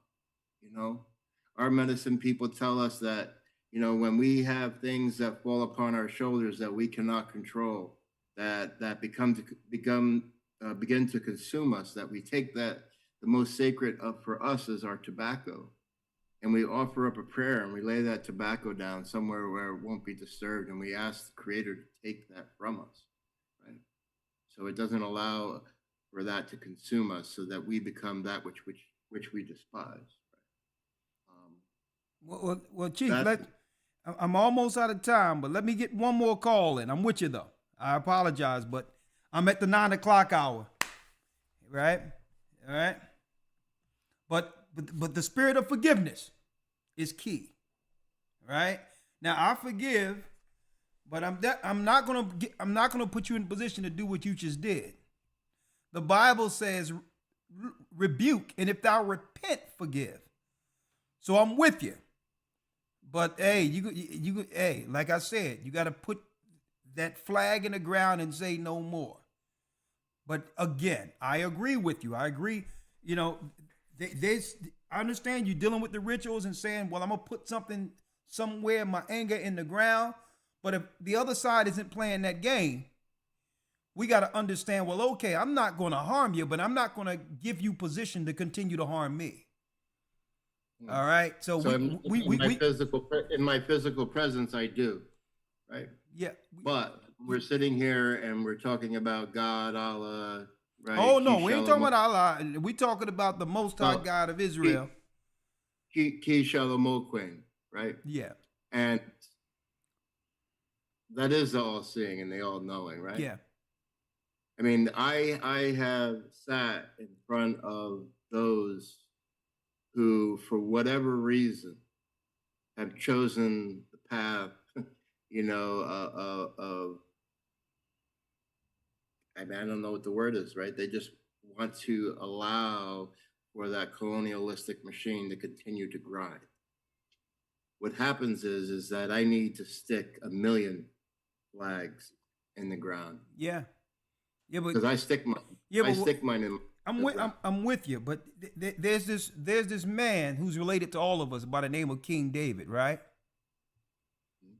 Great man, right? He was there when the kingdom was united before. Because it was a time your tribe wasn't here. You came over in 721 BC when the kingdom was split in Israel. And one thing about David was he understood, he prayed continually that the Most High would preserve us and protect us from the enemy. And guess what? He had the Most High chosen because he was the meekest man of the earth. But when it was time for him to take down that giant, he picked up a rock and took down that giant. So we're going to have more conversation, but we got to understand when humility, when those who deal with what? Psychology, let's put it that way, which is witchcraft, how they can use what? Our humility against us. Right? And we're going to talk about that. We're going to talk, because don't stay the way you are. This is why the Most High God have gathered together many members of the body. You need a protector that the Most High have sent to protect your blind side, or the part that humility exposes. Right? So, hey, we're here.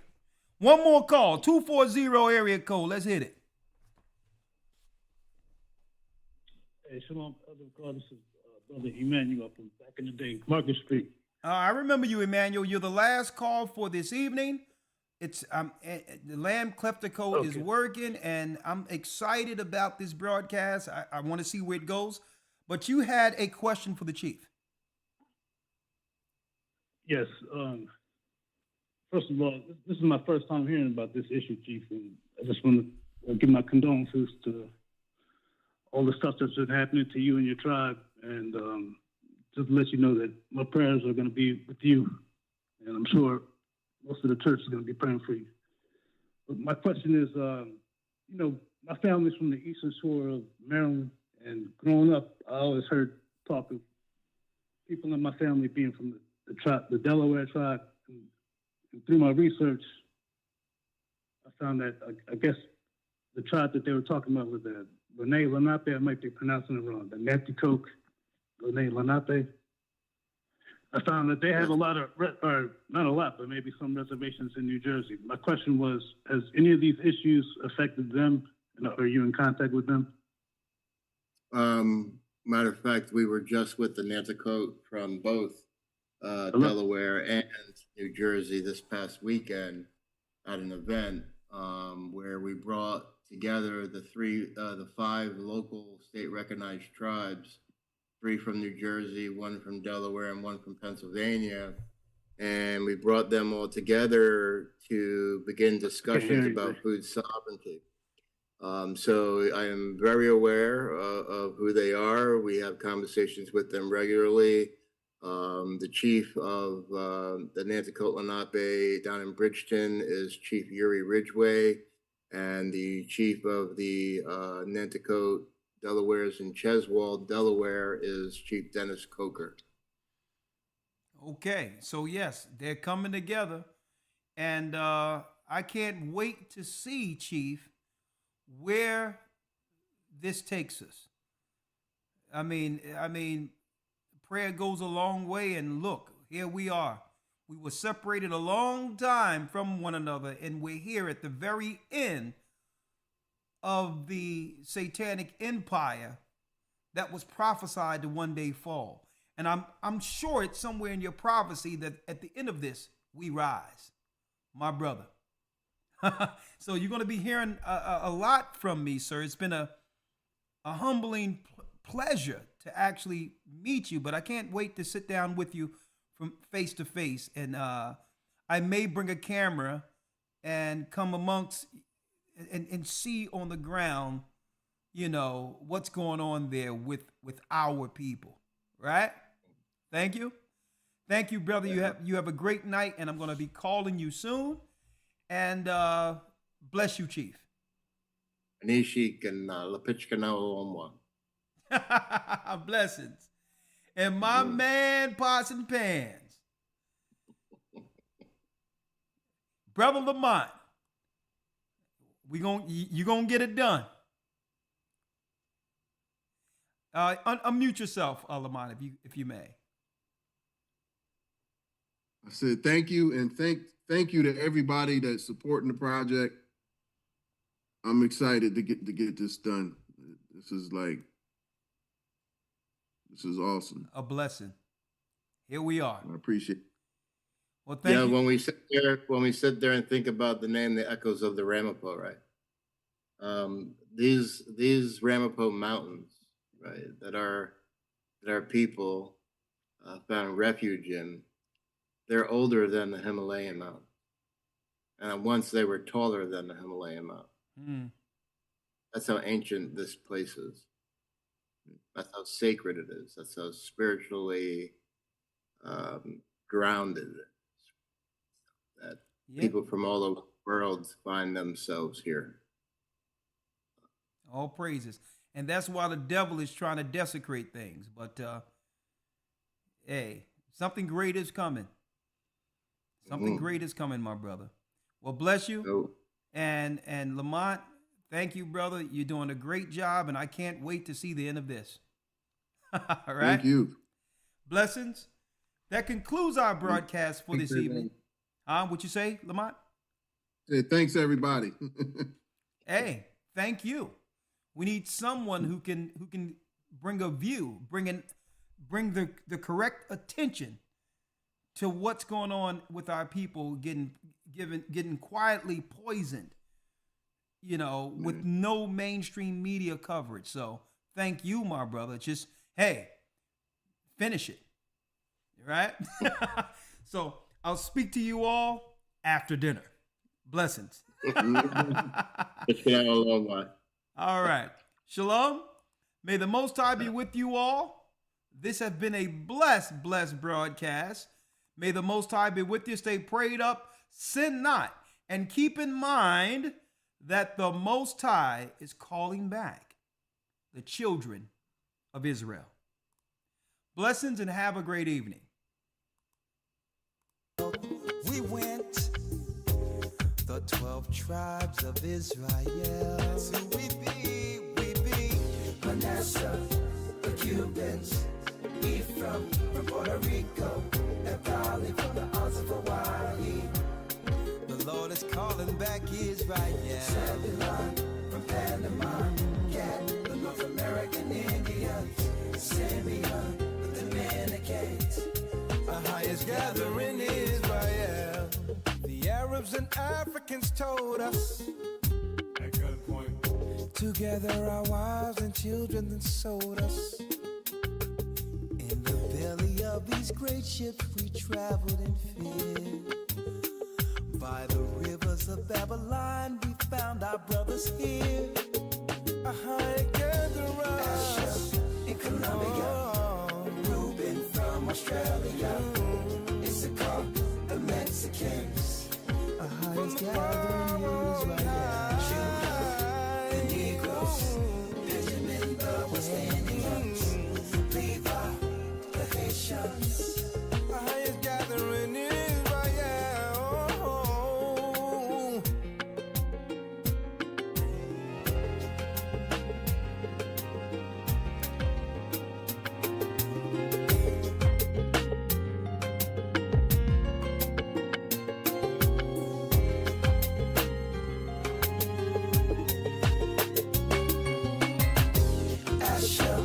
Colombia, Reuben from Australia, Issachar, the Mexicans.